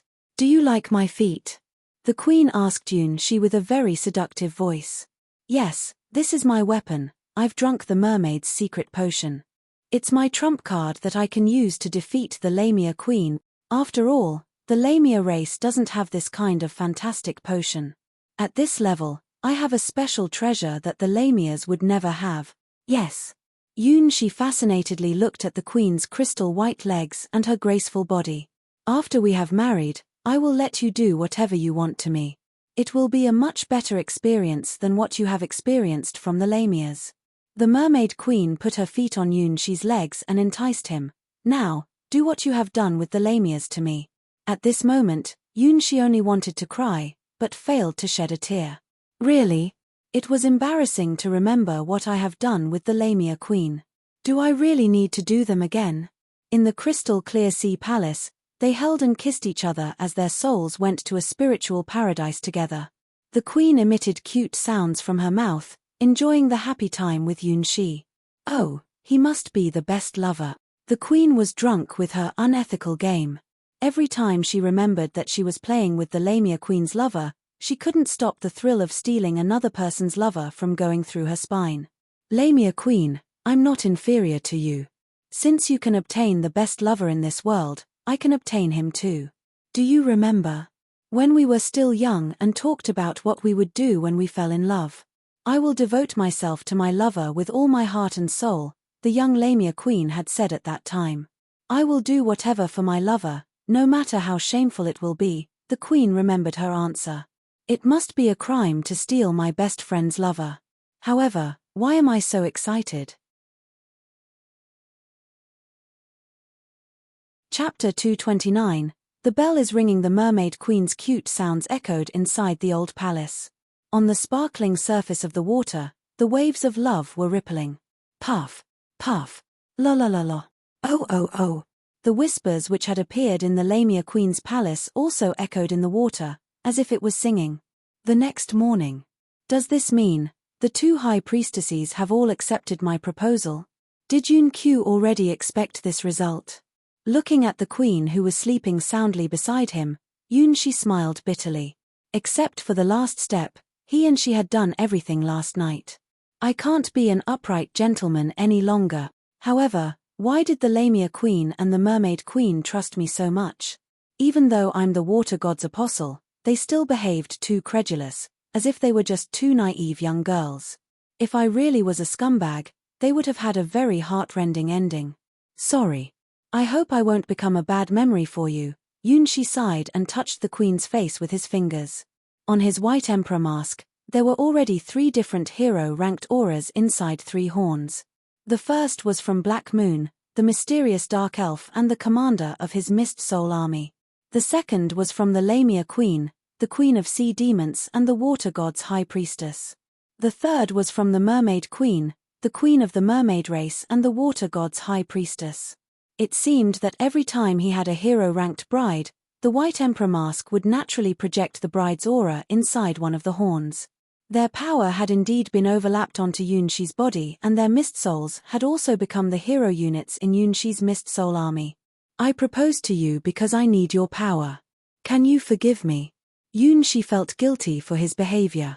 The stars above, is this all really necessary? Maybe Yunkyu was right.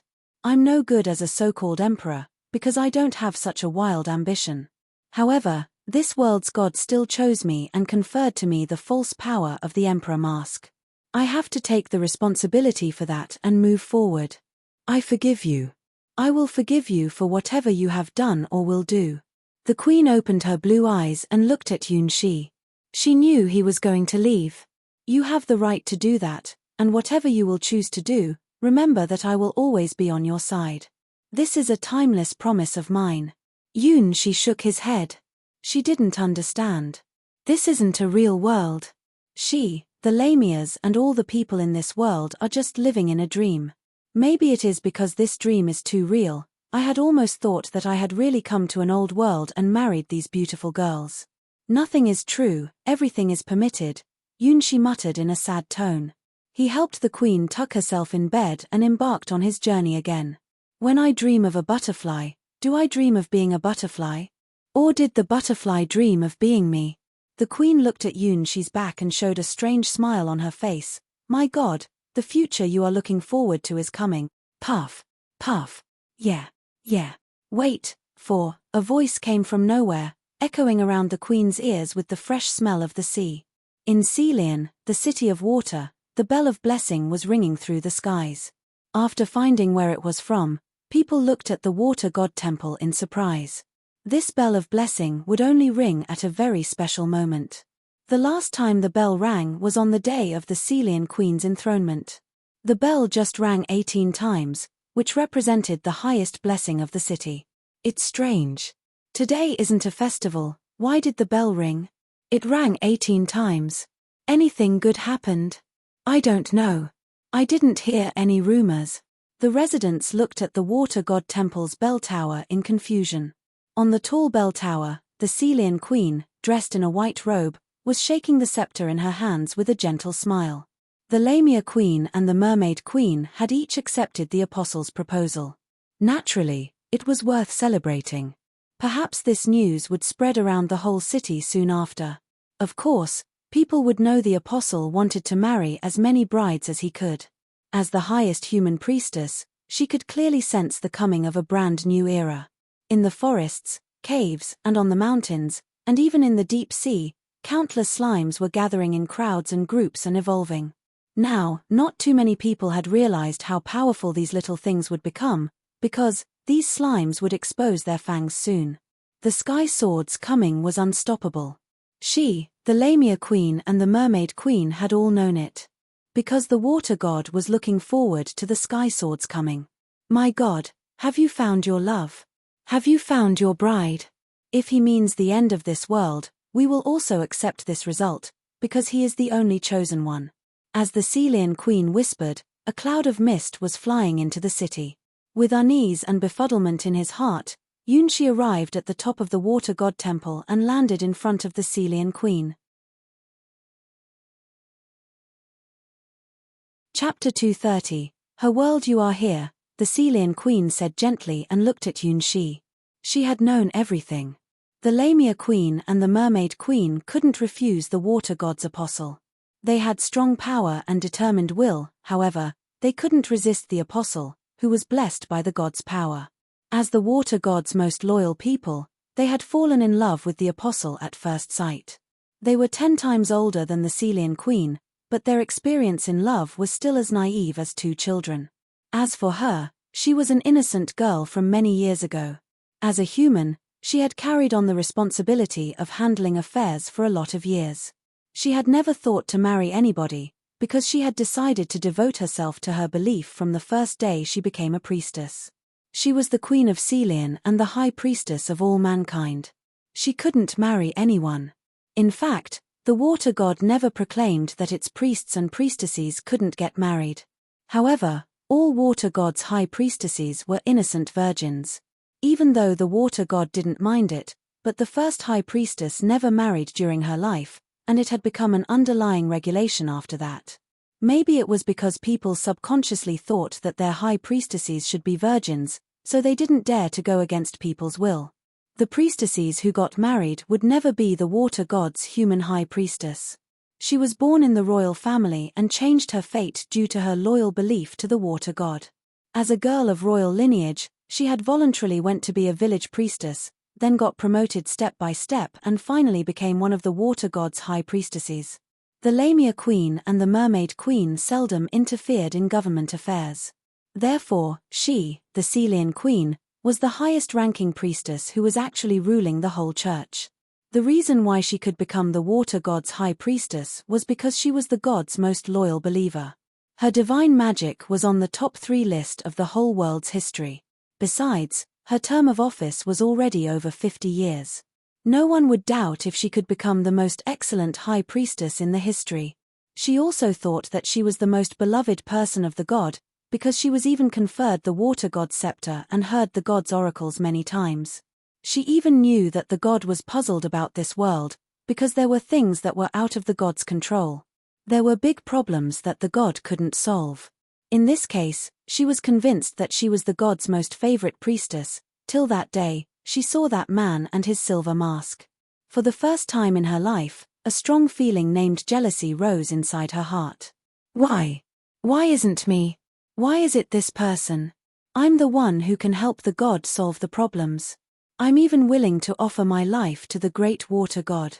Indeed, water god's apostles had also appeared several times in the past, but they wouldn't appear in front of the public like this apostle. They were not humans but from an old race. The water god selected them to investigate the abnormal occurrences in this world. However, this apostle was a human, and he had the white emperor mask, which represented the highest authority from the water god. It was really unimaginable for her. This man was the one who was beloved by the god. After seeing Yun Shi, her faith was shaken. I'm guilty. I shouldn't doubt my god. She had to kneel in the temple to purge her sins. How lucky you are. The queen held Yun Shi's hand and kissed the back of his hand. What's the feeling like to be loved by a god? It must be a fantastic, heaven-like feeling. If possible, I really want to take your place, even if I will go to hell after that. Do you know how envious I am? Yun Shi looked at the queen in surprise. For the first time, he knew the queen's real feelings. When he stayed with the queen before, he only felt a sacred aura from her. Her temperament was saintly, and inside of her eyes, there were infinite mists. They were the purest energy of faith, so her body wasn't flesh and blood any longer.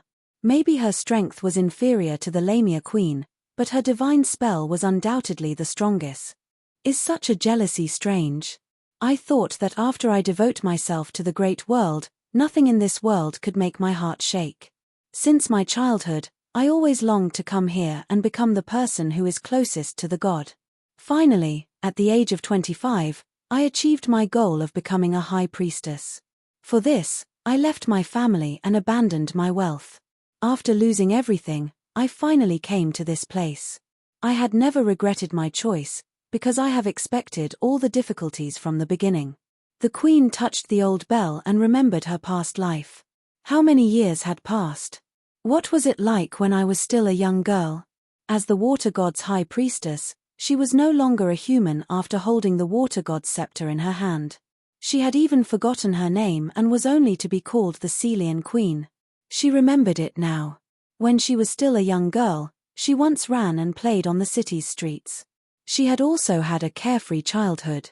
It's strange. Why do I remember these things now? Maybe it's because I'm getting married.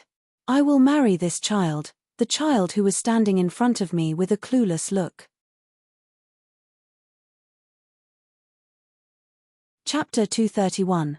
The Door of Memories. When did I forget that I am a human also, instead of just the water god's high priestess and the Celian queen?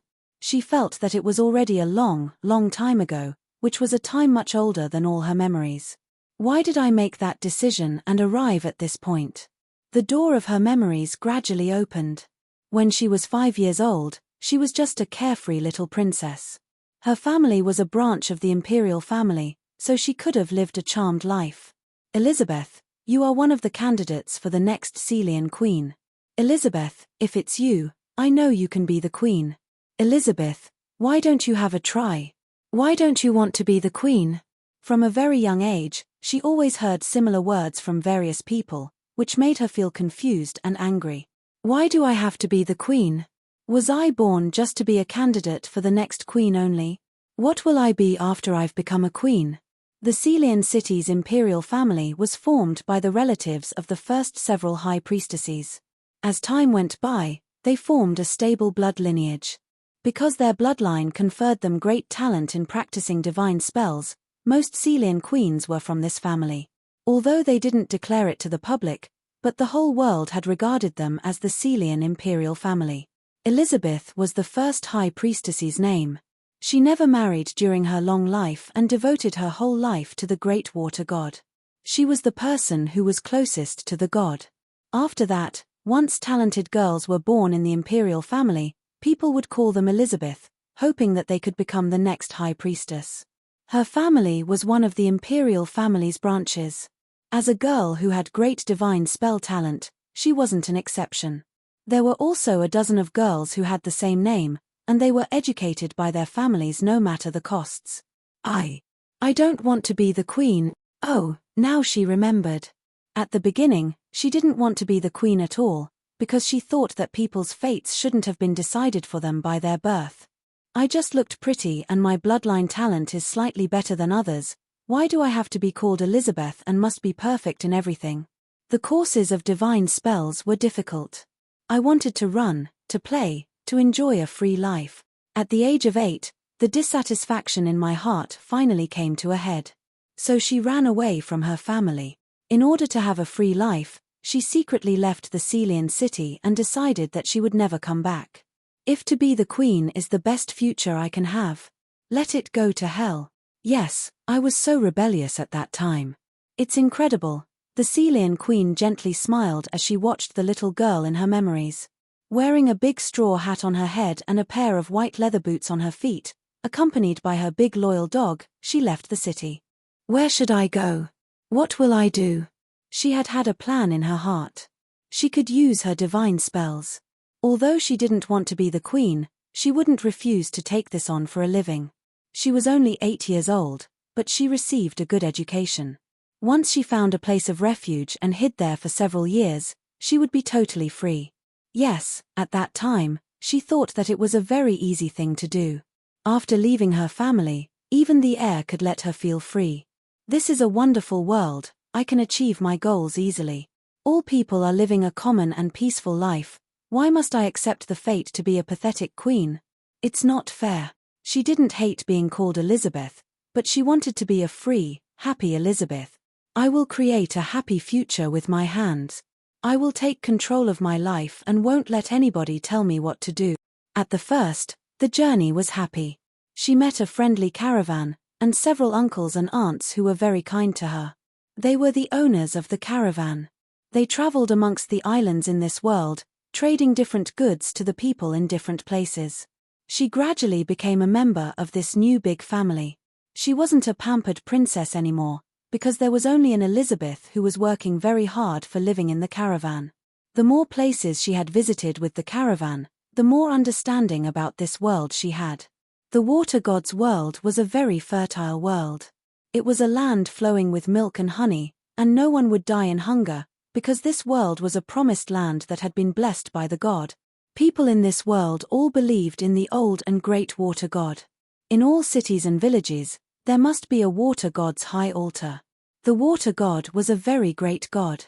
The more places she had visited, the more she realized it. The water god's human high priestess, which also meant the Celian queen, was more sacred and lofty than she had imagined. It was definitely not a position that could be inherited by a girl from a branch of the imperial family easily. The people who wanted to be the water god's high priestess would be tested many times. They must have great talent in divine spellcasting and have reached the hero rank.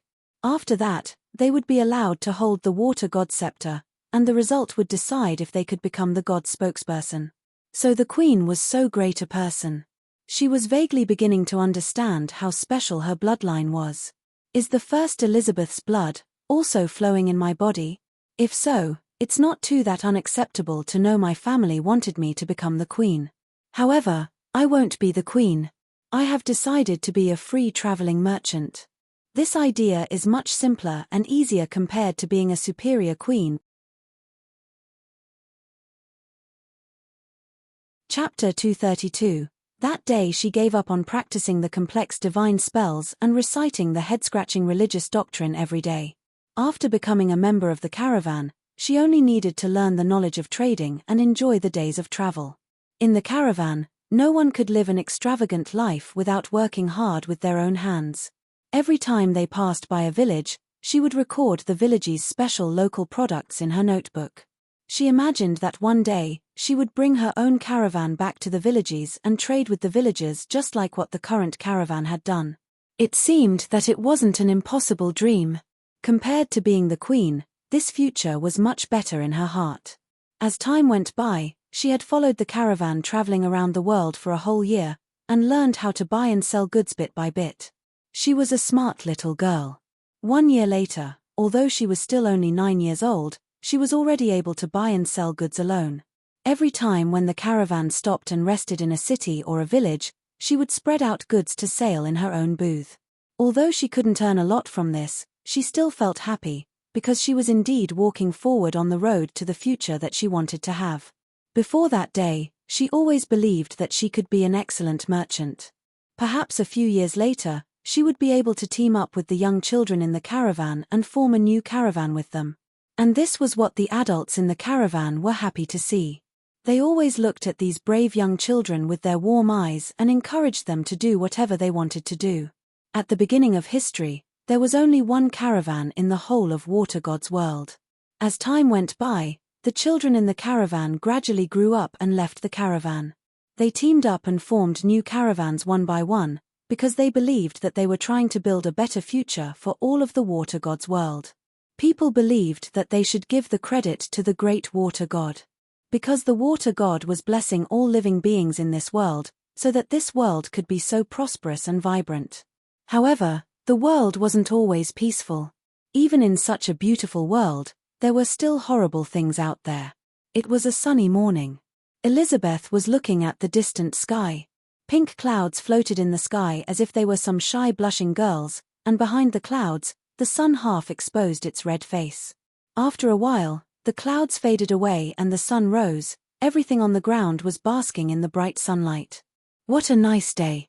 We should set out on our journey now. Elizabeth, let's go. For some reason, as everyone were bursting with happiness, Elizabeth suddenly sensed a special feeling.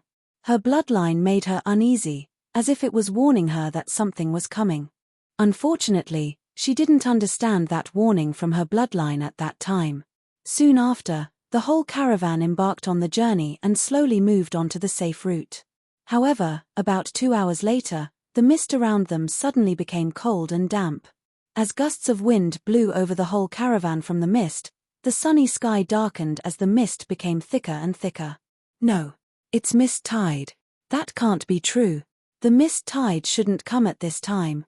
Run, run. Just leave the goods here. Run as fast as you can. Why is everyone so scared? Why is everyone's face turning pale? Unfortunately, the mist had surrounded the unlucky caravan. After a few seconds, the huge mist tide had swallowed the whole caravan. No. I don't want to die. God, please save us. At least, please save my child. The great Water God, help us. The people reverently prayed, however, it couldn't save them. Mist tide was one of the most dangerous natural disasters in the Water God's world. If the fertile land and the sweet fountains were the gods blessing the world, then the unpredictable mist tide was all the world's nightmare. No one knew what would happen to the people who were involved in the mist tide, because no one had ever returned from it. That day, after witnessing what happened in the mist tide, for the first time, Elizabeth realized how feeble and naive she was.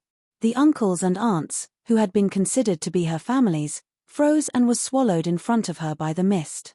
An unknown horrible monster came with the mist tide and ate the people of the caravan one by one in front of her. Her friends, the boys and girls who had promised that they would form a new caravan and work around the world with her, cried and struggled in the monster's paws.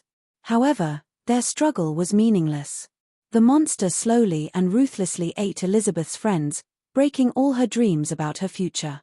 Elizabeth, if you can be the queen, I believe that you will be a good queen. Elizabeth, the queen is very special. Elizabeth, you are beloved by the god. The monster didn't eat Elizabeth.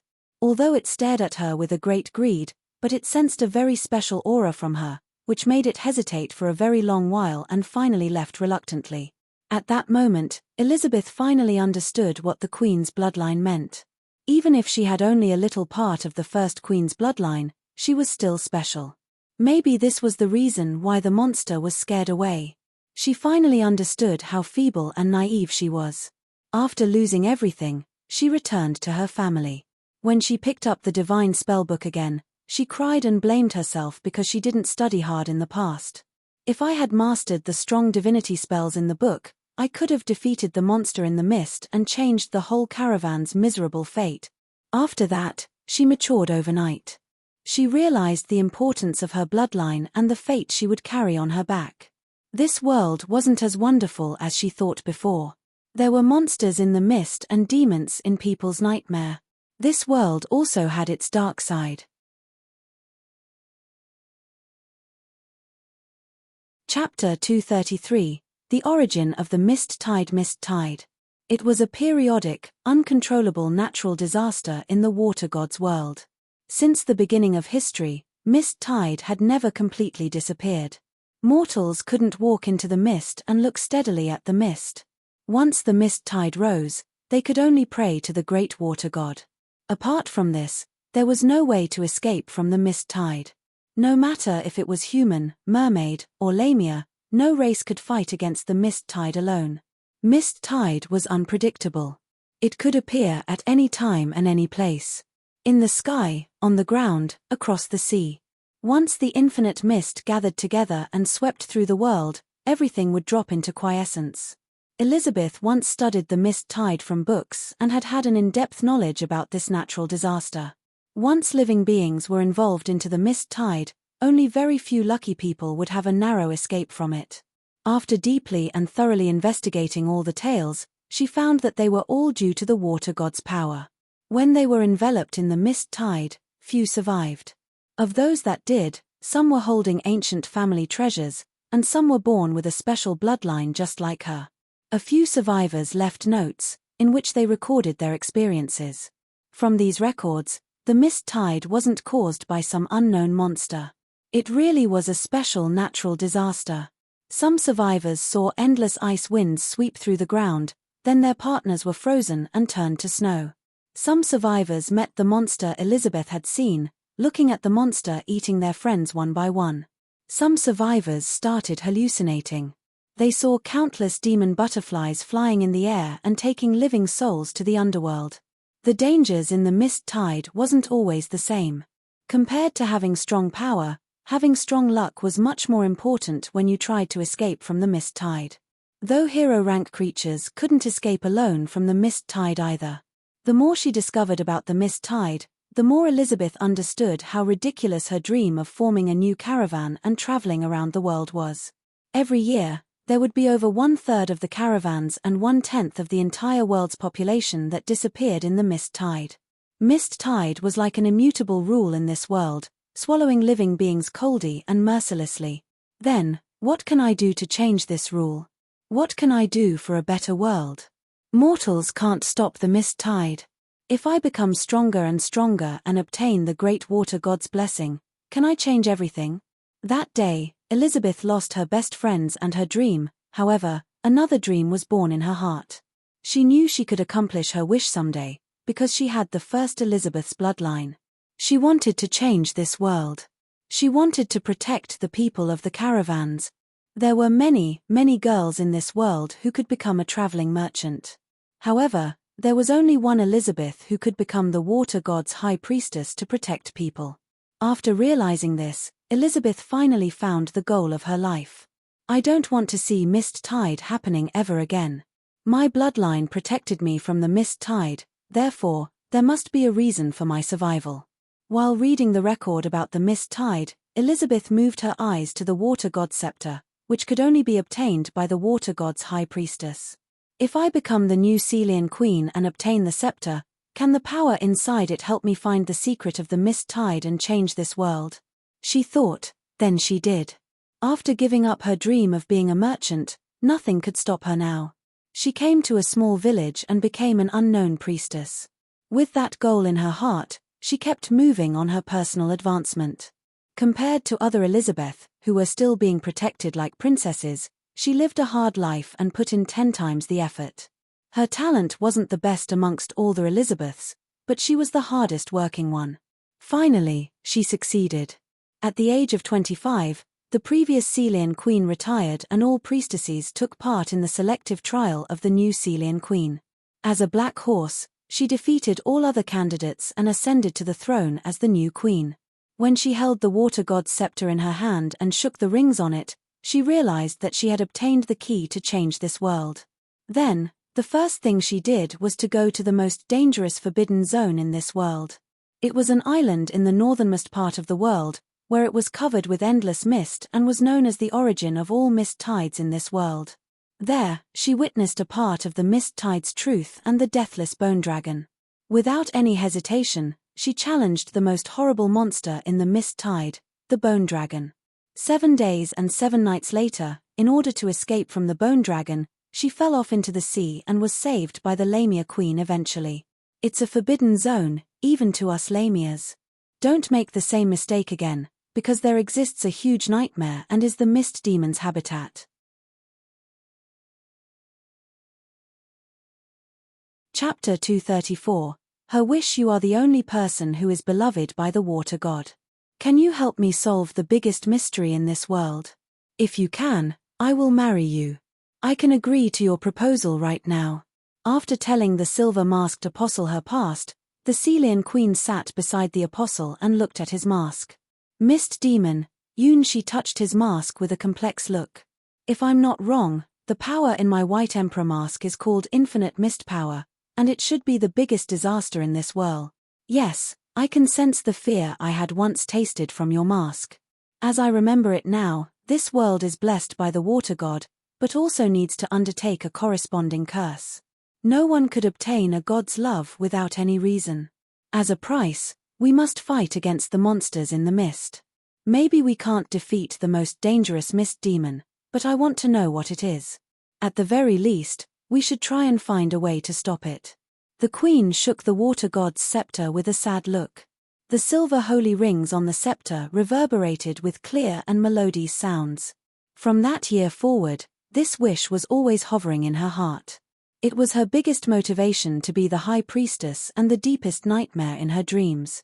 In her dream, she was still the 9-year-old Elizabeth and had to watch her friends disappear one by one. They were once so many vivid lives in this world, and now, they were just some cold words on the list of the mist tide's victims. Why? This is a world that is blessed by the water god. Why is there such a dreadful disaster? What is in the sea area that is covered with endless mist? What is the thing that is causing the periodic disaster? She thought that perhaps the water god knew it, so she tried to be the high priestess, because she wanted to get the answer from the god. She wanted to be the person that was closest to the god, and she thought that she could achieve this goal eventually. Unfortunately, she wasn't the chosen one of this world. Even though she had become the Celian queen and the high priestess, she couldn't go a step further. She wasn't the god's most favorite one, neither the Lamia queen nor the mermaid queen. It is the silver-masked apostle. He is the one who is blessed and beloved by the god. She finally realized that she couldn't achieve her wish by herself. Before that, she had wasted several days thinking about it. She was very confused and sad, and even started to doubt her faith in her god. Finally, she found an answer for herself. She wouldn't be the person who would solve the biggest disaster in this world, neither any other water god's high priestesses. Only the silver-masked apostle could solve the mystery and change this world. And now, this man was standing in front of her, close enough to touch. Is this okay? Is that all? She asked the queen in an uneasy accent. What a coincidence. The water god conferred me the unique white emperor mask, which could control the endless mist, and the love system of the stars also published a quest about the mist all over this world. That is to say, even if the queen didn't make this request, I will still go to find the mist demon and expose the secret in the mist. Yes, that's all I want. As long as you agree to my request, I will marry you, even if you fail to find the final answer eventually. I know I'm not as beautiful as the Lamia queen, and I'm not as gentle as the Mermaid queen, but I will do my best to be your wife. As for the things you have done to the Lamia queen and the Mermaid queen, I will try to get accustomed to doing them. Speaking of this, the Celian queen's face turned bright red. There was a very special interaction amongst the sea demon's mirror, the Mermaid queen's relic and her water god's scepter. Therefore, more or less, she had vaguely known what had happened before. If this is what you want, She took a deep breath and looked at the queen seriously. When he listened to the queen's past experiences, he felt the strong emotions in her heart. In other people's eyes, she was the unassailable Celian queen, but in her own heart, her life had ended that day. Her life had been frozen at the age of 9, when her friends were swallowed by the mist. In order to redeem the mistake, which actually wasn't her responsibility from the beginning, she did her best and finally became the Celian queen. No one knew it was simply because she wanted to know the origin of the mist tide and what took away her friends' lives. Her time had stopped since that day. At this moment, in Yunshi's eyes, she wasn't the queen but just a 9-year-old little girl, unaided and restless. I will change this. I will let the clock of her time turn again. Since I have been conferred the White Emperor mask, it won't be a problem to walk into the mist. Isn't it a nice-sounding idea to help the Celian queen achieve her wish in the middle of my exploration? I promise. I will do it. I will find an answer for you, Yunshi said with determination. The queen looked at Yunshi and smiled. Yes, this is it, the only solution to my befuddlement, weight and self-doubt. The only way to accomplish my wish from the age of 9. Thank you. Then I agree. I will be your bride. Putting down the water god's scepter, the Celian queen, the 13th Elizabeth gently kissed Yunshi's lips. Remember, the promise must be followed.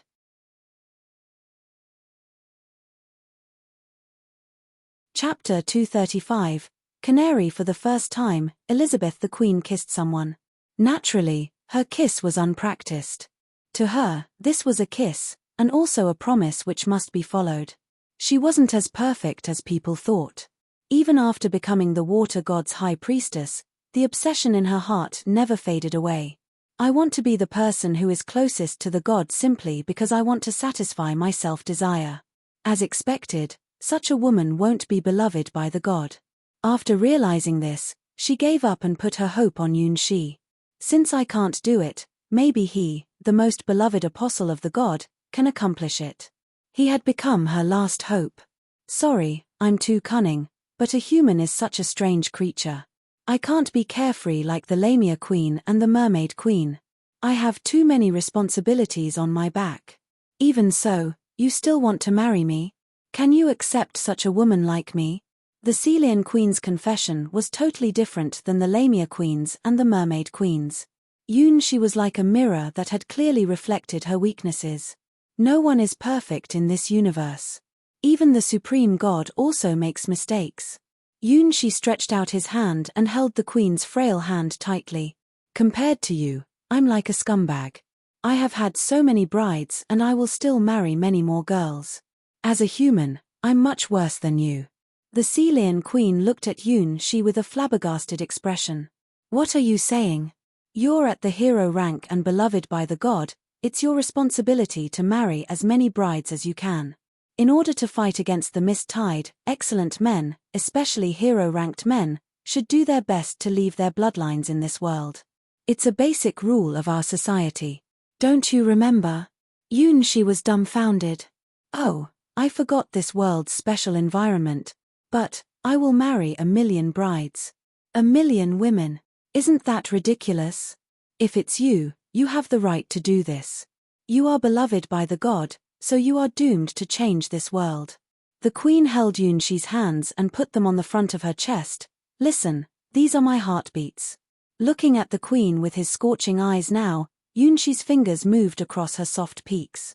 On the tall tower of the water god temple, in front of the old big bell, the Celian queen's body was covered in the warm sunlight. Her soft breasts were half covered by the white priest robe, but looked much more seductive. The queen looked at Yunshi with her shy eyes and asked, "Is this what lovers should do?" She stretched out her fingers and pointed at Yunshi's chin. Imitating Yunshi's action, her fingers slowly moved down.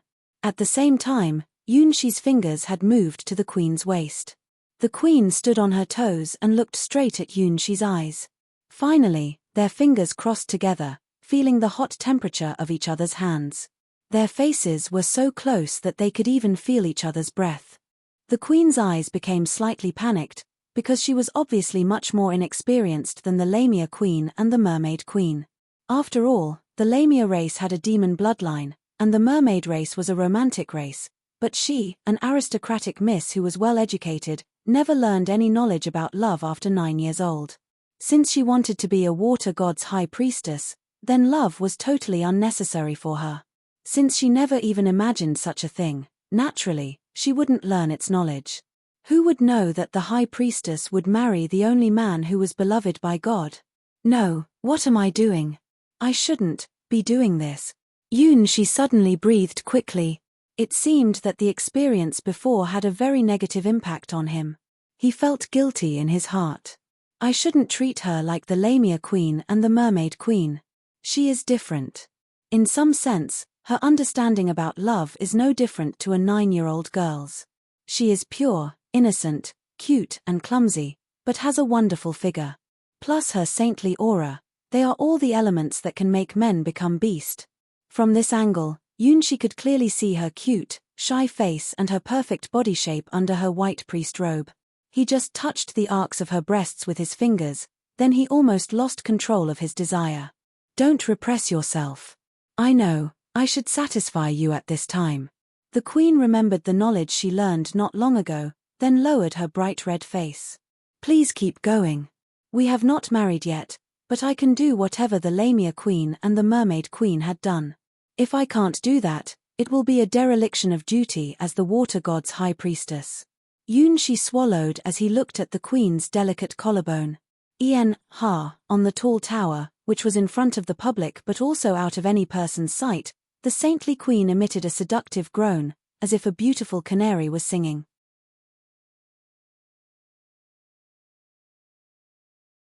Chapter 236.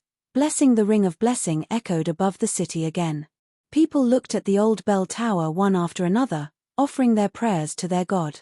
However, they felt slightly confused. This time, for whom does the bell ring?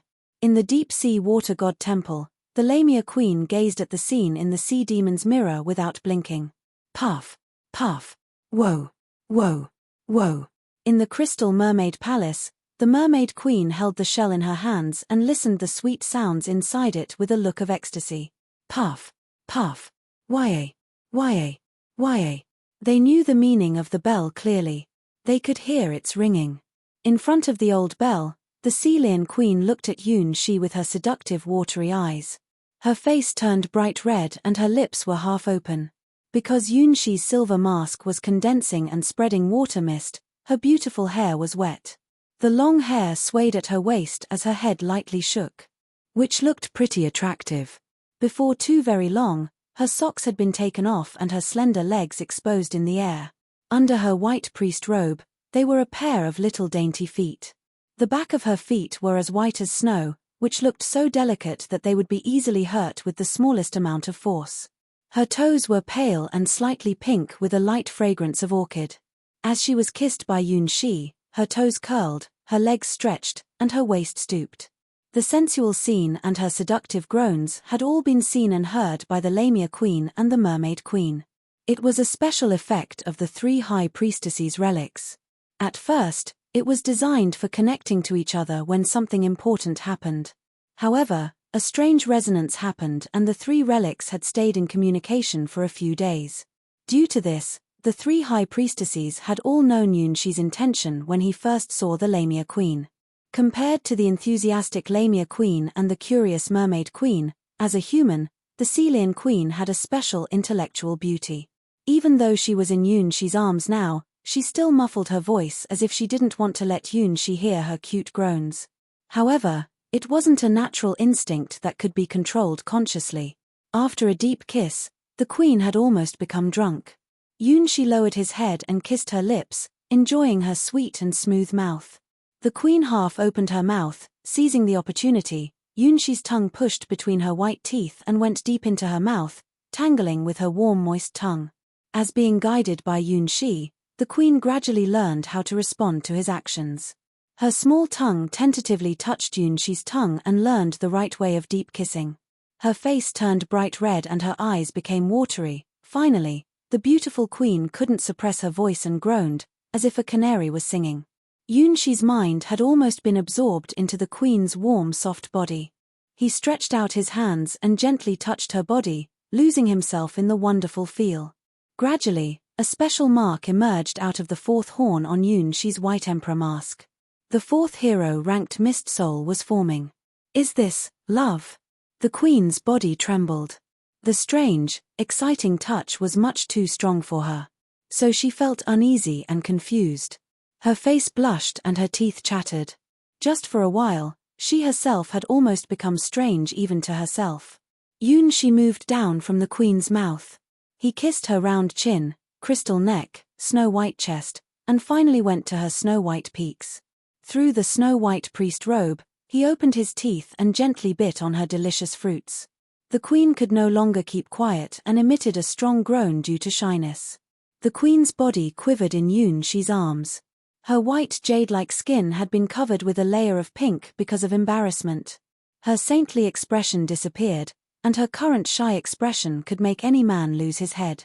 In the ringing of the bell, the queen took off her last clothes. The bell was ringing for her. It was a blessing for the most beautiful queen of all mankind. It was to celebrate her rebirth from her frozen time.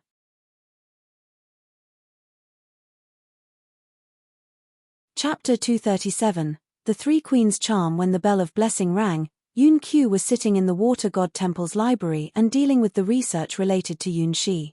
For the first time, she knew how painful the meaning of asking for trouble was. By hook or by crook, she still needed to pay for her actions. In order to defeat Shea Longness, the Sky Sword, she concocted the expansion plan of 1,000,000 brides. At the same time, she had to help Yunshi select his brides. In the past few days, Yunshi had captured the 3 high priestesses' hearts one by one. As for her, she was busy at selecting brides for Yunshi, which also meant selecting subordinates for herself. In order to win the 3 high priestesses' hearts, Yunshi had put a great deal of time and effort into it, and she wasn't inferior in any respect. She hadn't slept in a few days. When the bell rang, she knew the reason much clearer than anyone. In addition to this, her sensitive ears could even vaguely hear the soft groans amongst the holy bells. That bastard. Has he really succeeded? Yun-Q raised her head and looked at the tall tower in surprise. Her sense of hearing was far higher than ordinary people. Naturally, she knew who it was. It was the Celian Queen, the most honorable human in this city. As a woman who was thought as unfathomable in Yun-Q's heart, she had also fallen into Yun-Hai's arms. The Lamia Queen had the strongest strength, the Mermaid Queen had the most perfect appearance, and the Celian Queen had the highest intelligence. Even in Yun-Q's eyes, they were a perfect golden triangle. The Celian Queen was the youngest one amongst the 3 queens, but she was also the most stable and the smartest one. If Yun-Q didn't hear her sounds with her own ears, she wouldn't believe that such a queen would fall into that scumbag, Yun-Hai's hands so easily. Did I underestimate him? His talent for capturing girls' heart is too formidable. Yun-Q sighed in her heart as she remembered what that bastard had done to herself. This world is too unfair.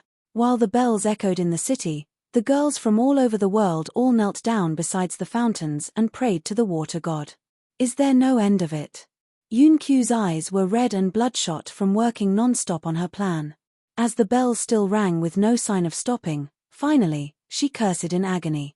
I know you are so awesome, that you can even capture the 3 queens' hearts, but, can you stop flaunting it in this manner? Many girls who are listening to the bells are still underage. If they knew the truth about the bells, it would leave a shadow on their lives. Yoon Kyu had decided to hide this secret in the bottom of her heart forever. However, she still blamed it on Yoon Shi. This bastard, I won't see him again once I leave this world. Incidentally, Yoon Kyu had written all Yoon Hye's crimes in a black notebook, over 7 pages. Are you satisfied? After putting on her white priest robe, the Celian queen smiled, looking at Yoon Shi's red face with interest. Sorry, I was too impulsive. Yoon Shi apologized. No. That's what I'm here for. I must learn what the Lamia queen and the Mermaid queen had done, the queen said seriously with a straight face. Yoon Shi looked at the queen with embarrassment. He just taught the queen a lot of knowledge which she would never find in any books. The queen's face also turned red. Compared to Yoon Shi, her behavior just now was too immature, like a green olive. That won't do. Her self-esteem as the strongest human high priestess let her make up her mind to do what was necessary. I must learn more knowledge about how to get along well with my lover. Before this day, all her knowledge about love was from a prohibited book, which she secretly took away from the library, The Shameless Demon and His 1,000 Daughters. Reality had proved that the book was indeed useful. However, she was too immature to respond to Yoon Shi enthusiastically like the girls in the book. Was my body good? I'm not bragging, but I'm called the most beautiful woman in the City of Water, the queen asked proudly. The flames in her eyes dazzled Yoon Shi's eyes. It is the strongest human queen's aura. Yes, you are perfect, said Yoon Shi. Even if she just wanted to take revenge on the mist tide at the beginning, however, with such a simple obsession, she finally arrived at the end and became the queen. Her charm had captured Yoon Shi's heart. She was mature and innocent, prideful and cute. The queen was different from all girls Yoon Shi had seen before. The enthusiastic Lamia queen. The jealous mermaid queen, who likes to steal other people's lover. The saintly and innocent Celian queen. For them, I will do my best to save this world. For the first time, Yoon Shi really started to learn how to feel about relationships in this world.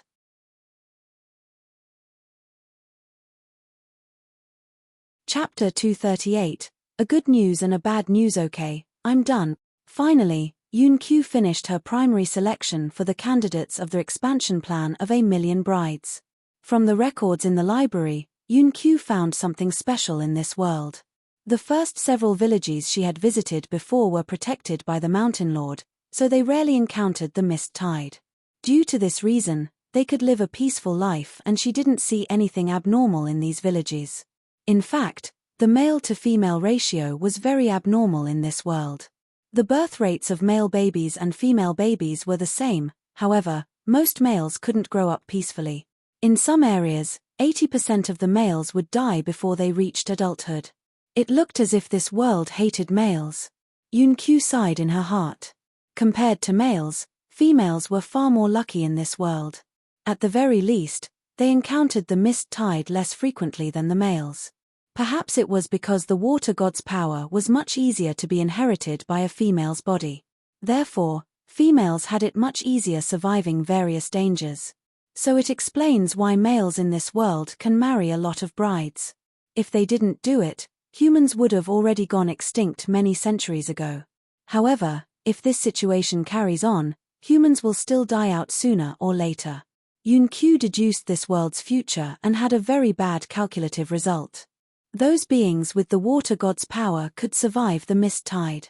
Since only females could inherit the water god's power from generation to generation and males couldn't, the situation was very disadvantageous for males.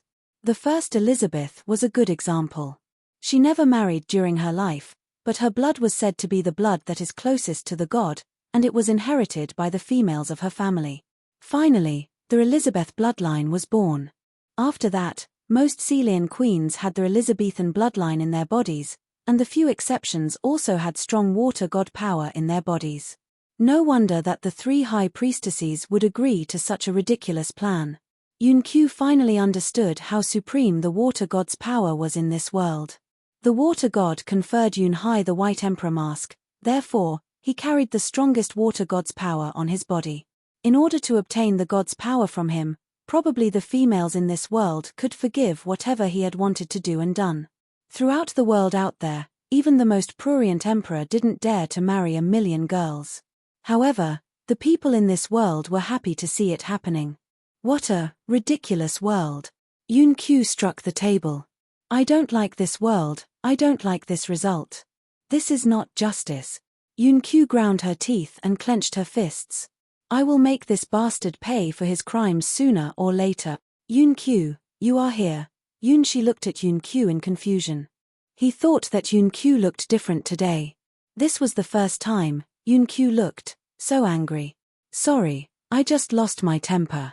Oh, congratulations. You have finished capturing the 3 high priestesses' hearts. You are really a competent scumbag. Yun Q looked at Yun Shi coldly and sneeringly. Yun Shi smiled bitterly. Didn't you tell me to do this? Why are you so angry now? In fact, the whole thing was still going well before I proposed to the 3 high priestesses. Any news about Shea Longness, the Sky Sword? Yun Shi tried to move his attention to their most dangerous enemy, the Sky Sword. Even though he had 4 hero-ranked fiancés, he still didn't know whether he could survive any of the Sky Sword's attacks. Sky Swords was the strongest people in the Sky Sword God's domain. Any of them could destroy a whole world easily. If Yun Shi didn't get help from the Water God, he didn't think that he would have made it till now. I have a good news and a bad news. Which news do you want to listen to first? With her hands on her chin, Yun Q looked at Yun Shi with a cold smile. Bad news first. Yun Shi only hoped that the bad news wasn't too desperate. Okay, some people had witnessed the first Golden Slime King, which means that the Sky Sword's coming has entered the 3rd phase. Yun Q sighed. As expected, it wasn't likely to slow down the Sky Swords coming by sweeping up the common green slimes. Slimes weren't only living on the ground. In the rivers, seas, and caves, as long as there were water and nourishment, the low-grade monsters could always survive and produce offspring. The only way to stop the slime race from proliferating was to find all their nests and exterminate them with a powerful army, but that was impossible. Then, what's the good news? Yun Shi sighed with emotion. As expected, the Sky Sword's power was far beyond his imagination. Thinking of this, he habitually pinched the green slime bracelet on his arm. His water mist field automatically collected the slimes, condensed them and formed them into the bracelet these days. He had been used to wearing the bracelet on his arm every day. The good news is, we are not inferior to the Sky Sword's camp. Yun Q smiled with pleasure. I didn't expect there would be such a strong force in the Water God's world.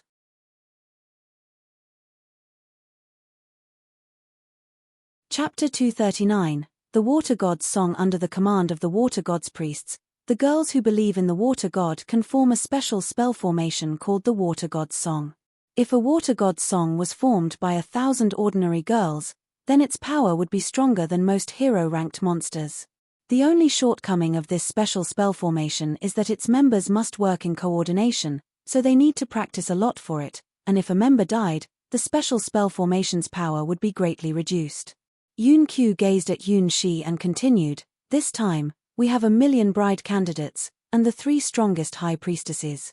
Our biggest advantage is, they are immortal in your Mist Soul army. In this case, the Water God's Song's biggest shortcoming has been offset. As long as you're not dead, the Water God's Song won't stop. Yun Q said with enthusiasm as her eyes brightened up. The girls' bloodlines could resonate with each other, forming a power that was greater than most hero-ranked beings. Yun Q thought that if she didn't come to the Water God's world, she would never have imagined its existence. The Water God's Song was such a miraculous trump card, which was created to fight against the monsters from the Mist Tide. In Celian, there were 3 standing teams of 1,000 priestesses. In peaceful time, they would practice the Water God's Song together, and when the Mist Tide appeared, they would go to fight the monsters in the Mist Tide. Teams of priestesses? Does that mean? Yun Shi had a guess. Yes, the 3 high priestesses are the 3 teams' leaders.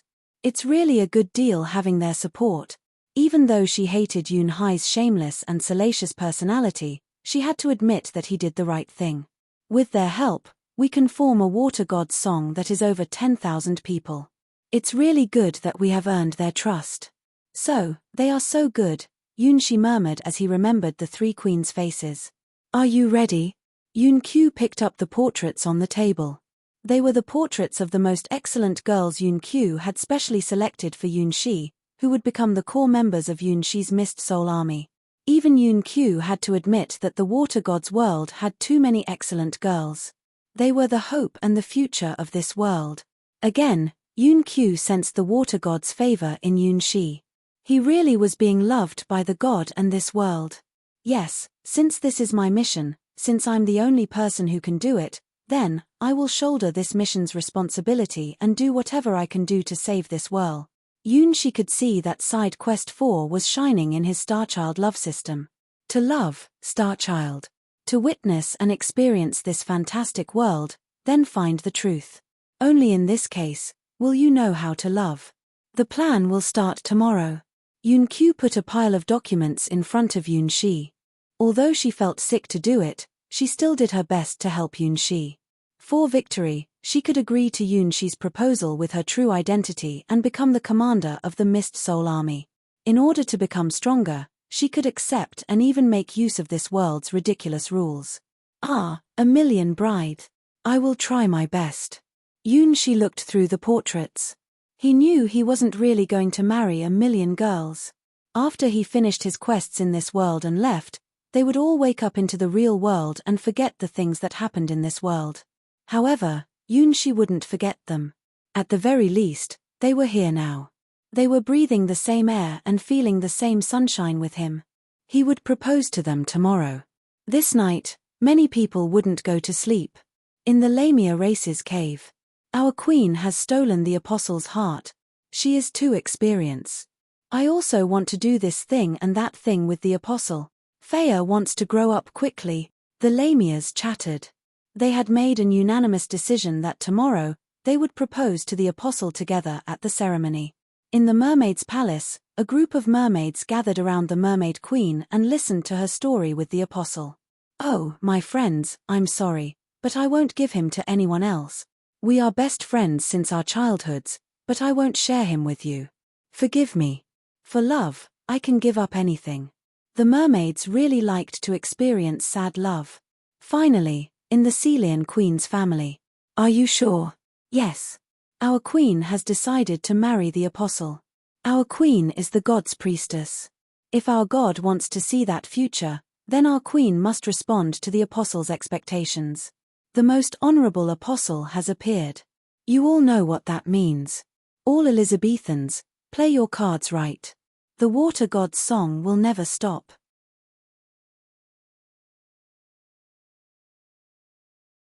Chapter 240.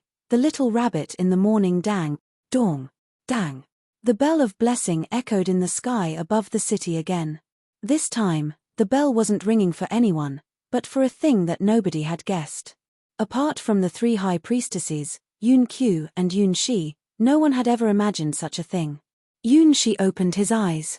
He turned his head and looked at Lulu. The scenes from last night still hovered in his mind. After having relationships with the three high priestesses, his self-control had been greatly reduced. Last night, he went back to his room and found that Lulu was sleeping in his bed. Vaguely, he took her as one of the three queens. When he realized that the feet in his hands were too pure and tender, which obviously did not belong to any of the three queens, Lulu was almost on the verge of tears. However, much to her credit, she didn't run away. She was frightened, but she still painstakingly kept her voice down. Her whimpering, and the warm feel of her skin had all worked together to make Yun-Shi to lose his mind. Her feet were small, but the feel was unbelievably good. Her white toenails were as cute as a row of pearls.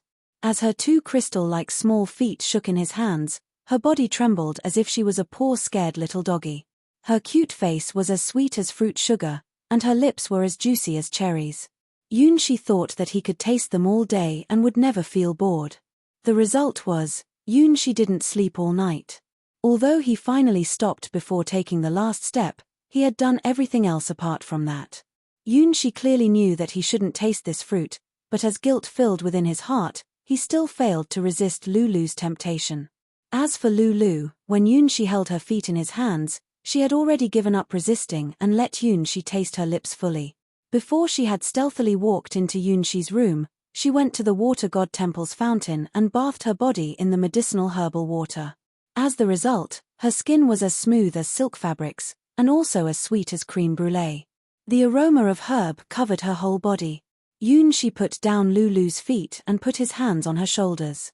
His lips gently stroked Lulu's lips, then covered her mouth tightly. Their tongues tangled together. Lulu's saliva was as sweet as honey, letting Yunshi drunkenly suck her tongue for more. Symbolically, Lulu slightly resisted him. She softly put her hands on his chest and nudged him, but her innocent clear eyes had already closed and waited for Yunshi's next assault. Her long eyelashes fluttered as her body struggled in Yunshi's arms. However, how could her teeth stop Yunshi's experienced kiss? After a few tries, Yunshi's tongue had opened her teeth and tasted her tongue with abandon. As her body became hotter and hotter, finally, she was lost in the great pleasure and forgot everything else. As her toes curled and straightened, her legs subconsciously kicked in the air. "Oh, Apostle, don't please. I'm afraid," Lulu entreated. In the end, she wasn't a non-human like the Lamia Queen nor the Mermaid Queen, and she didn't have a strong will like the Celian Queen. Before she became a member of the Starwing Knights, she was just an ordinary girl. If she didn't go to the small village and take part in the Sword Palace examination, probably she would have married someone in her hometown. Most female swordsmen who couldn't pass the Sword Palace examination would marry someone sooner or later, because the fact of failing to be selected has proved that they didn't have a future in the path of the sword. Not everyone was as talented as Xiao Cao, who could step onto her own hero's journey with her mortal's sword. After waking up in the water god's world, Lulu became a talented pharmacist and had found her own hero's journey. But in a natural way, she was still that normal, innocent girl. While she was really facing the most important moment in her life, she was so nervous that she could barely speak. Listening to her entreaty, Yunshi finally realized that she wasn't like any of the three high priestesses. She wasn't a native of this world, so she wouldn't be charmed by the water god's power on his body. When she agreed to his proposal, she really thought that she would be his wife forever.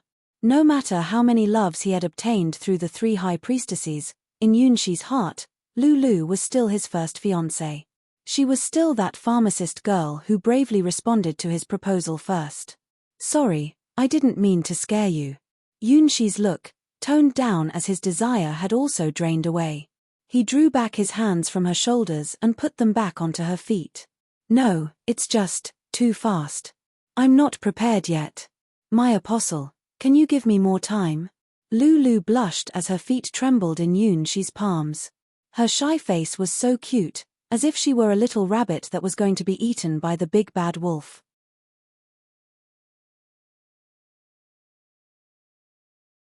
Chapter 241. Sailing Jellyfish's robe. After enjoying the little rabbit, the new day had begun. With the young water god's priestess's help, Yunshi put on a long robe, which he had never seen before, but he thought that it must be very valuable. After putting the green slime bracelet on his arm, Yunshi looked at the mirror.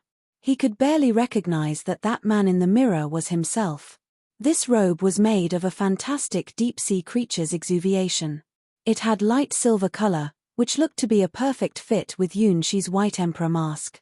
The deep-sea creature was called Sailing Jellyfish, and it was sacred in this world, because all sea demons, including mermaids and Lamias, saw it as a symbol of the great water god. Sailing jellyfish would molt their shells every other 1,000 years. The mermaids would collect their shells to make robes. Till now, there were only 4 complete sailing jellyfish robes in this world. The first 3 robes were the Mermaid Queen's rochet, the Lamia Queen's campaign gown, and the Celian Queen's priestess robe. Although their styles and colors were different, their raw materials were the same. At this moment, Yunshi was wearing the 4th robe, the treasure made by a part of the rarest fantastic creature's shell. After putting on the robe, Yunshi could feel that his control of the moisture in the air had been enhanced by 30%, and the robe could automatically filter harmful substances in the air. Moreover, it seemed that this old robe could even increase its owner's aura. The 3 high priestesses' robes could make them look more attractive, and Yunshi's robe could make him look more handsome and mature. At the very least, when Yunshi looked at the man in the mirror, He had a feeling that he could trust this man with all his heart. The sailing jellyfish's robe and the white emperor mask were really a match made in heaven. Yunshi habitually rubbed the green slime bracelet on his arm, then stood in front of the mirror alone, waiting for the coming ceremony. He looked at his mirror image and murmured to himself, Yunshi, you should know you are not fighting for yourself. You are fighting for this world, for the girls who have faith in you. Maybe the thing you are going to do sounds ridiculous, and it's indeed ridiculous, but there is a reason. Since you have chosen this way, you must hold on to the very end. You shouldn't be afraid of anything now. Yunshi clenched his fists. At this moment, on his white emperor mask, there were already 4 special marks on 4 of the 6 sharp silver horns.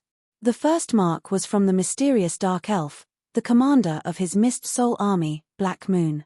The second mark was from the enthusiastic Lamia queen, the queen of all sea demons, one of the top-class hero-ranked beings in this world. The third mark was from the jealous mermaid queen, the queen of the mermaids, the best harp entertainer in this world. The fourth mark was from the human high priestess, the ruler of the city of water, the holder of the water god's scepter, the Celian queen. After obtaining the 4 brides, he ranked his fiancée's power, and even Yunshi himself didn't know how strong he was now. Every minute and every second, he could perceive that his Mist Soul army was becoming stronger and stronger. Why did the stars create this trial world? What could he obtain from this world? He had a feeling that he would know the truth soon after today. Yunshi took a deep breath, then walked out of the door. The apostle, Lulu, looked at Yunshi with her gentle eyes. Yo, give me some bread. I won't let you go before you give me bread. Ling Ling laughed. She still behaved so carefree. Are you ready? Oh my, how many brides do you want to have? You have called so many unmarried girls. Mai Lan complained, but Yunshi knew that it was her special way of showing her care. Apart from the twin witches, Hua Hua, Hua Yu and Xiao Cao, all the girls of the Starwing Knights had gathered together here today. Yunshi understood that they should have joined the Sky Sword's camp. In fact, if the water god didn't find him directly and chose him to be its apostle, he should also be in the Sky Sword's camp now. Yunshi had never imagined that someday, he would fight against his unbeatable childhood sweetheart, Hua Hua. Unfortunately, from the beginning, he had no choice. I hope that Hua Hua will never know what has happened in this world. Yunshi prayed, although he knew that it was just an unrealistic fantasy. He knew that Hua Hua would definitely go crazy if she knew what he had done. And the thing he was going to do today would make Hua Hua explode like an erupting volcano. Apostle, everything is ready. Please convey your true love to them all. You will be pleased no matter what kind of bride you want. The young priestesses still didn't know Yunshi's plan. They looked at him with expectation. Several of them were Elizabethan. In order to let them serve Yunshi, their families had went out of their way to make an effort to help the cause. In fact, all unmarried girls in this world had been tempted by Yunshi's proposal ceremony. To the people in this world, the water god was their supreme lord. Naturally, the water god's apostle was very special and worthy of mentioning. Thank you. Looking at the priestesses, who had been selected to be his Mist Soul army's future commanders by Yunqiu, Yunshi thanked them in a relaxed tone. The last moment had finally begun. Go ahead, Yunshi. P.S. Volume 1 and Volume 2 of Starchild Escapes Arranged Marriage. https://www.amazon.com DP B07D6D D5H5, from C1 to C62, https://www.amazon.com DPB 07 D 59Q6, from C63 to C144, if any of the 2 volumes can enter the top 10,000 ranking before the 31st of July, 2018, I will release 6 chapters per week. If any of the 2 volumes can enter the top 5,000 ranking before the 31st of July, 2018, I will release 7 chapters per week. Also, if anyone buys and leaves a comment on the Amazon pages, I will post an additional chapter as a token of my gratitude.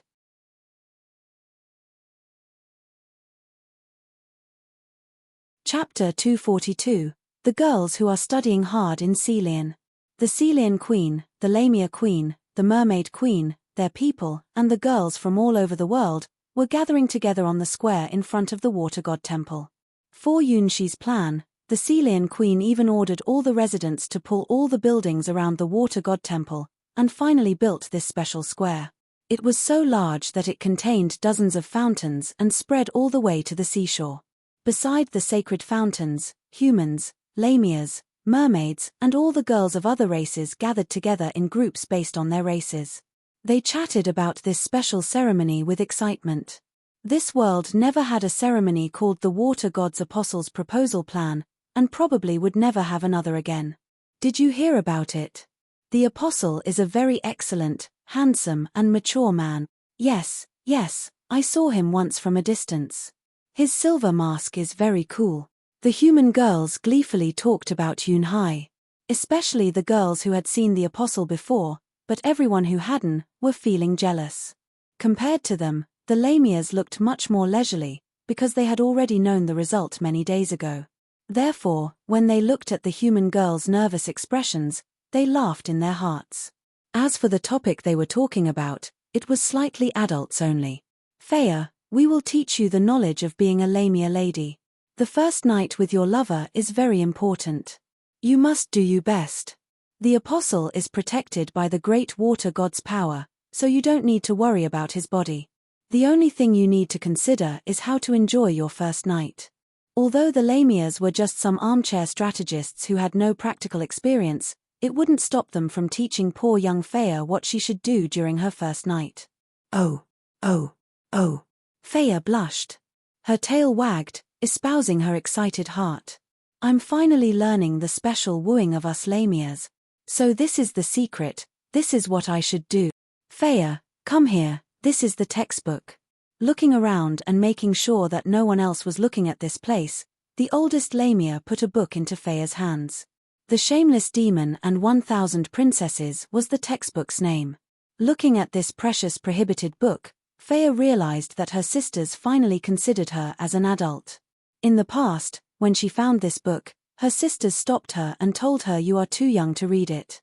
After opening the first page of this prohibited book, Faya had been shocked by the erotic illustration and the exciting description. A brand new world was slowly opening in front of her. Is this the adult's world? It's so exciting and tempting. Amongst the mermaids, a similar thing was happening. Those Lamias are serious. Be quick, who has our prohibited precious book? We mermaids can't lose to those brainless Lamias. It's our destiny to steal a Lamia's lover. The mermaids had a natural sense of competition with the Lamias. Although their queens were friends, they didn't mind trying to hamper the Lamias. I found it. Be careful, it's a very rare book. The Shameless Demon and His Sister's Secret Garden. Yes, this is it. I heard that there were more books of the Demon series. These illustrations are great. They must be a artistic master's masterpieces. Even in the whole world, there are not too many books of this series. Little girls, come here and study, the mermaids said with enthusiasm. Hearing their conversation, even the girls of other sea demon races also stealthily looked at the book. Their races weren't as privileged as the Lamia race and the mermaid race. Most of their partners weren't even intellectual, because only very few sea demons could gain intelligence and know how to turn into human form. Based on their living areas, the sea demons in shallow seas would become mermaid subordinates and the sea demons in deep seas would become Lamia subordinates. They also found a similar book in their race's treasure cave. Just like the Lamia's book and the mermaid's book, it was also a real original book from a real drawing master. Is this the method of how humans copulate? That posture is embarrassing. Will we do the same thing every night after we marry the apostle? But my race can produce descendants simply by exchanging each other's genes. The sea demon girls talked with each other and passed around for perusal the book called The Shameless Demon and Monster Girls Game. It seemed that all the races in this world had a book of the demon series. They were prohibited books, but also excellent beginner books. At any rate, from the girls' red faces and pounding hearts, these books were very effective. After a while, a special aura spread around the girls in the square. P.S. Volume 1 and Volume 2 of Starchild Escape's Arranged Marriage. https://www.amazon.com DP B07D6D D5H5, from C1 to C62, https://www.amazon.com DP B07 D59Q6, from C63 to C144. If any of the two volumes can enter the top 10,000 ranking before the 31st of July, 2018, I will release 6 chapters per week. If any of the two volumes can enter the top 5,000 ranking before the 31st of July, 2018, I will release 7 chapters per week.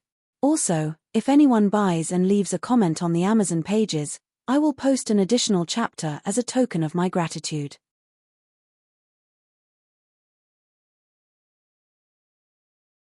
Chapter 243. A million brides' time moved forward, second by second, and would never stop for any reason. The moment of fate had finally arrived. With the silver mask on his face and the sacred robe on his body, Yunshi was clustered about by the 3 high priestesses as he stepped on the stage of his life. When he appeared on the stage, which was specially built for this ceremony, he caused a sensation to ripple throughout the city. For most people, this was the first time they saw a real apostle with their naked eyes. Even in all history, this apostle would be one of the highest ranking of the water god's servants. Especially the young priestesses from the temples all over the world. When they saw Yunshi's silver mask, they couldn't help but put their palms together and prayed devoutly. Oh, is he the legendary apostle? He is young. But he looks so mature. Does such a great apostle really need to look for brides himself?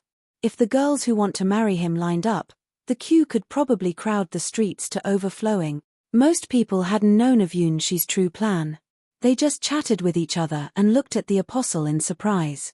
Even though they had seen the apostle's portrait on the notice board before, many people still thought that the portrait was for reference only. Since this apostle even went to look for brides personally, his true appearance must be very special.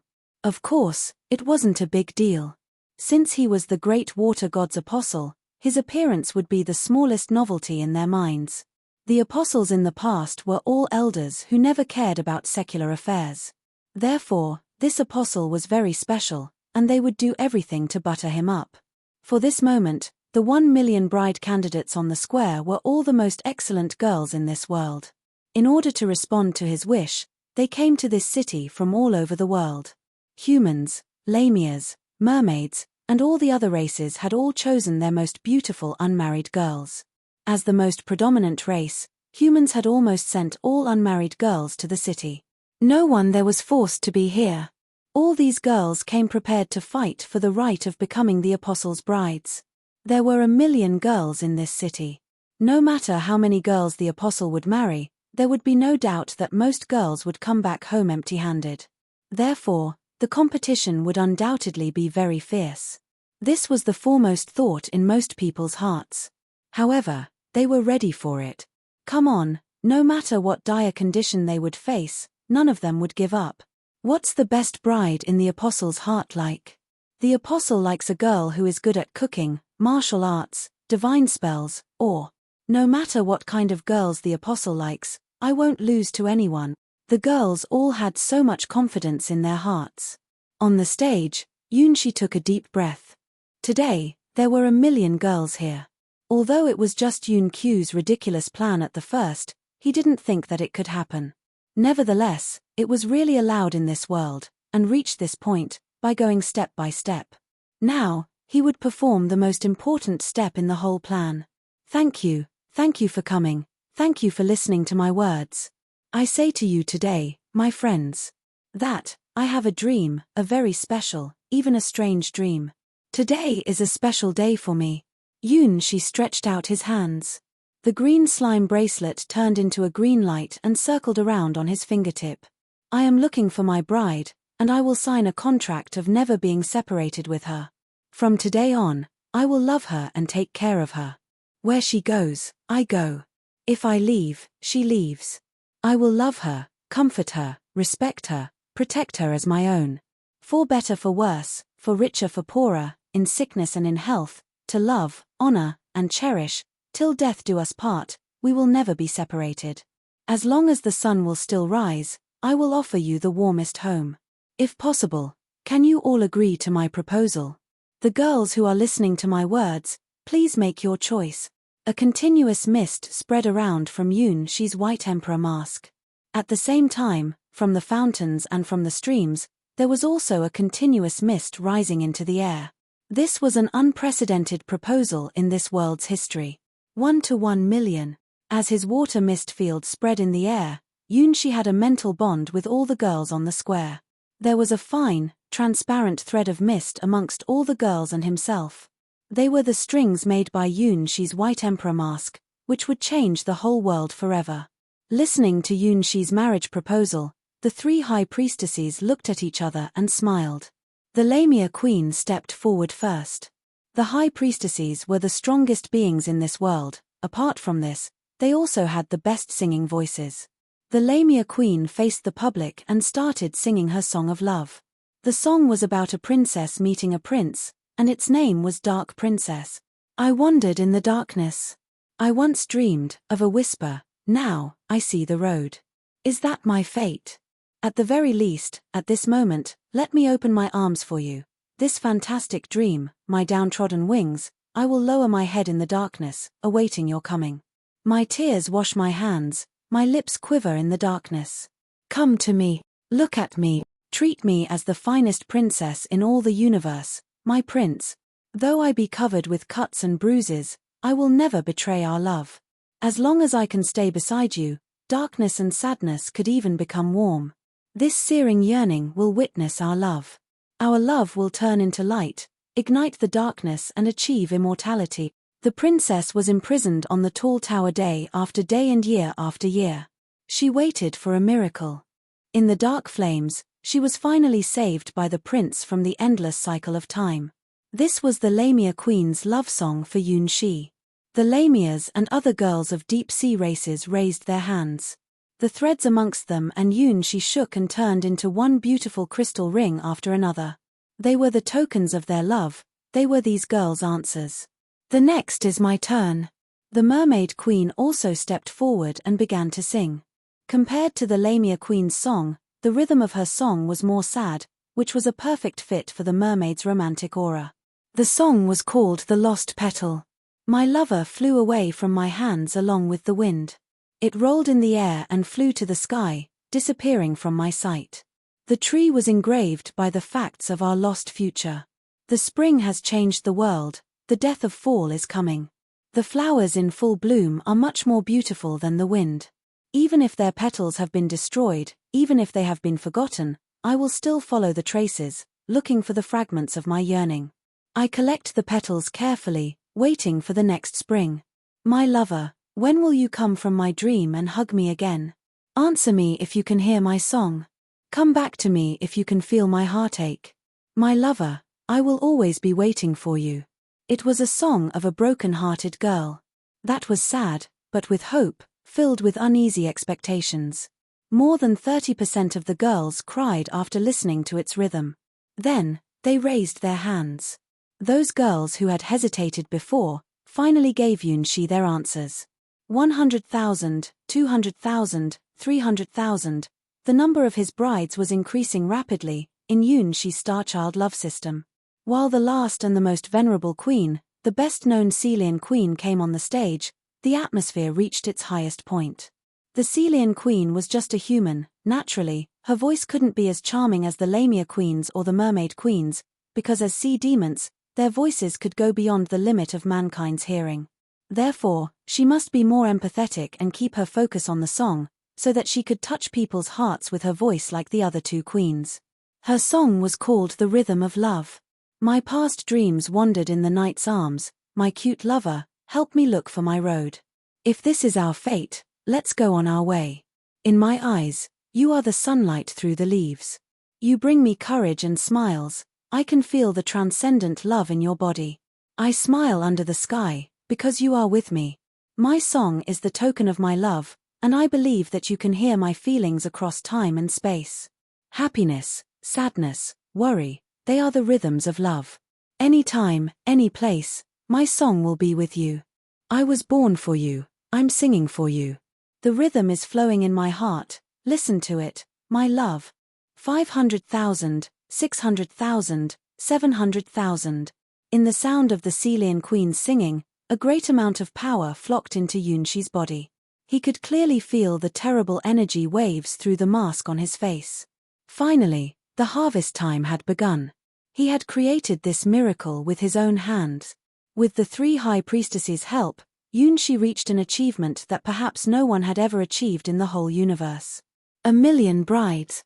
As being surrounded in the countless mist, one beautiful girl after another raised their hands with expectations in their hearts. I really am a liar. Feeling the powers that were flowing into his body, Yunshi didn't look happy, but mocked himself. Yunqi's plan had a drawback that it would take Yunshi too much time if he proposed to the girls one by one.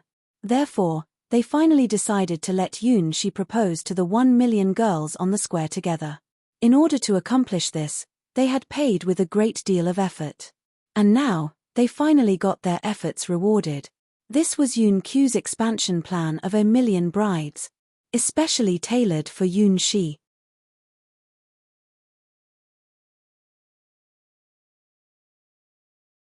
Chapter 244, You Will Be the Emperor. This day had become the most fantastic day in this world's history. In front of the old water god temple, countless fountains sent water columns skyward from underground. Voluminous mist spread throughout the city, making it the City of Mist.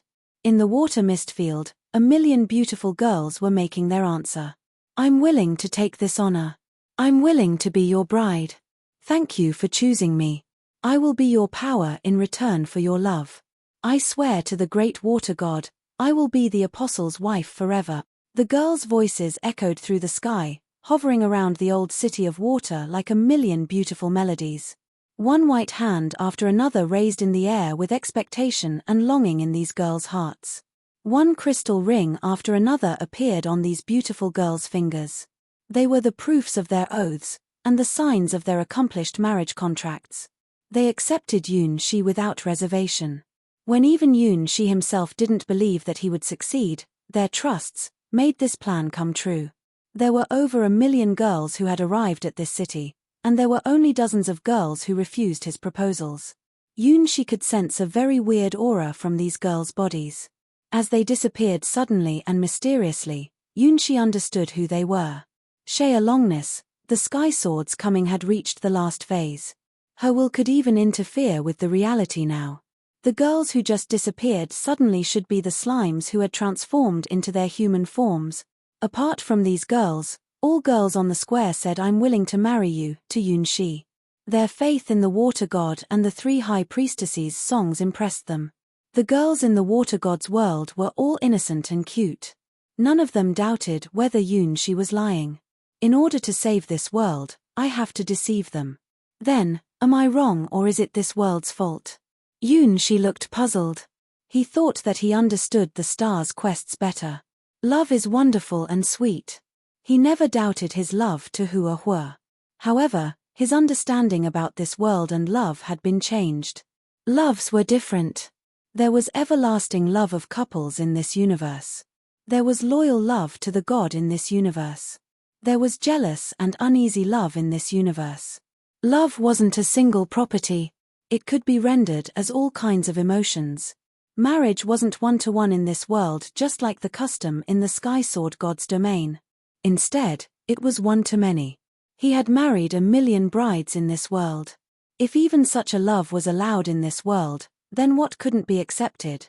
It seemed that the stars were using this method to teach him what you should accept all kinds of love means. However, the love in the eyes of the stars was too different from the love in humans' eyes. Marry 1,000,000 girls? It's just ridiculous. Yunshi felt as if he was dreaming when this unprecedented miracle came true. Well, from now on, you will take responsibility for us Lamias. Of course, as their queen, you should care for me more, but it doesn't mean you can be bad to the rest of your wives. The Lamia queen looked cheerful. After losing the sailing jellyfish over a century ago, finally, the Lamia race embraced hope again. The Lamias are too pushy, but I'm different. Don't forget to look for me when you are free. The Mermaid queen teased. The aura is strange, but not bad, isn't it? The Celian queen coughed. Obviously, she had noticed the strange aura between the Lamia Queen and the Mermaid Queen. From now on, we will put the fate of this world in your hands. You have been accepted by the three queens and have the White Emperor mask. Starting from today, you will become the emperor of the entire world. What? Yunshi was dumbfounded. You have married 1,000,000 girls.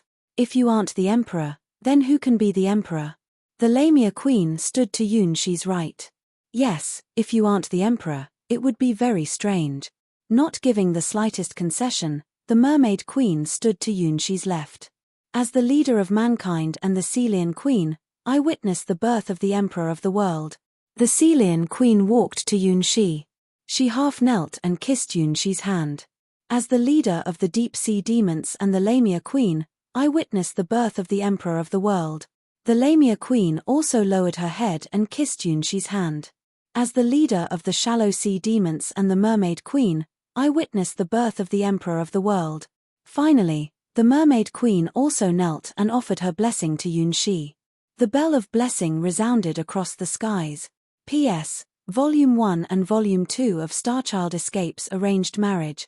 https://www.amazon.com DP-B07D6D D5H5, from C1 to C62, https://www.amazon.com DP-B07D59Q6, from C63 to C144.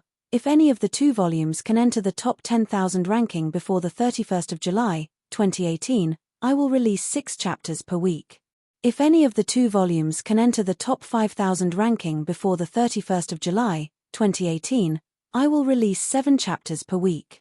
Also, if anyone buys and leaves a comment on the Amazon pages, I will post an additional chapter as a token of my gratitude. You're tuning in to the Dreamy Chapters YouTube channel. We're so grateful for your support, and don't forget to subscribe to join us on this incredible journey through captivating stories. Your generosity through donations truly makes a world of difference, as it's the primary source of revenue that allows me to expand and enhance this channel for you. Thank you from the bottom of my heart for being a part of this adventure.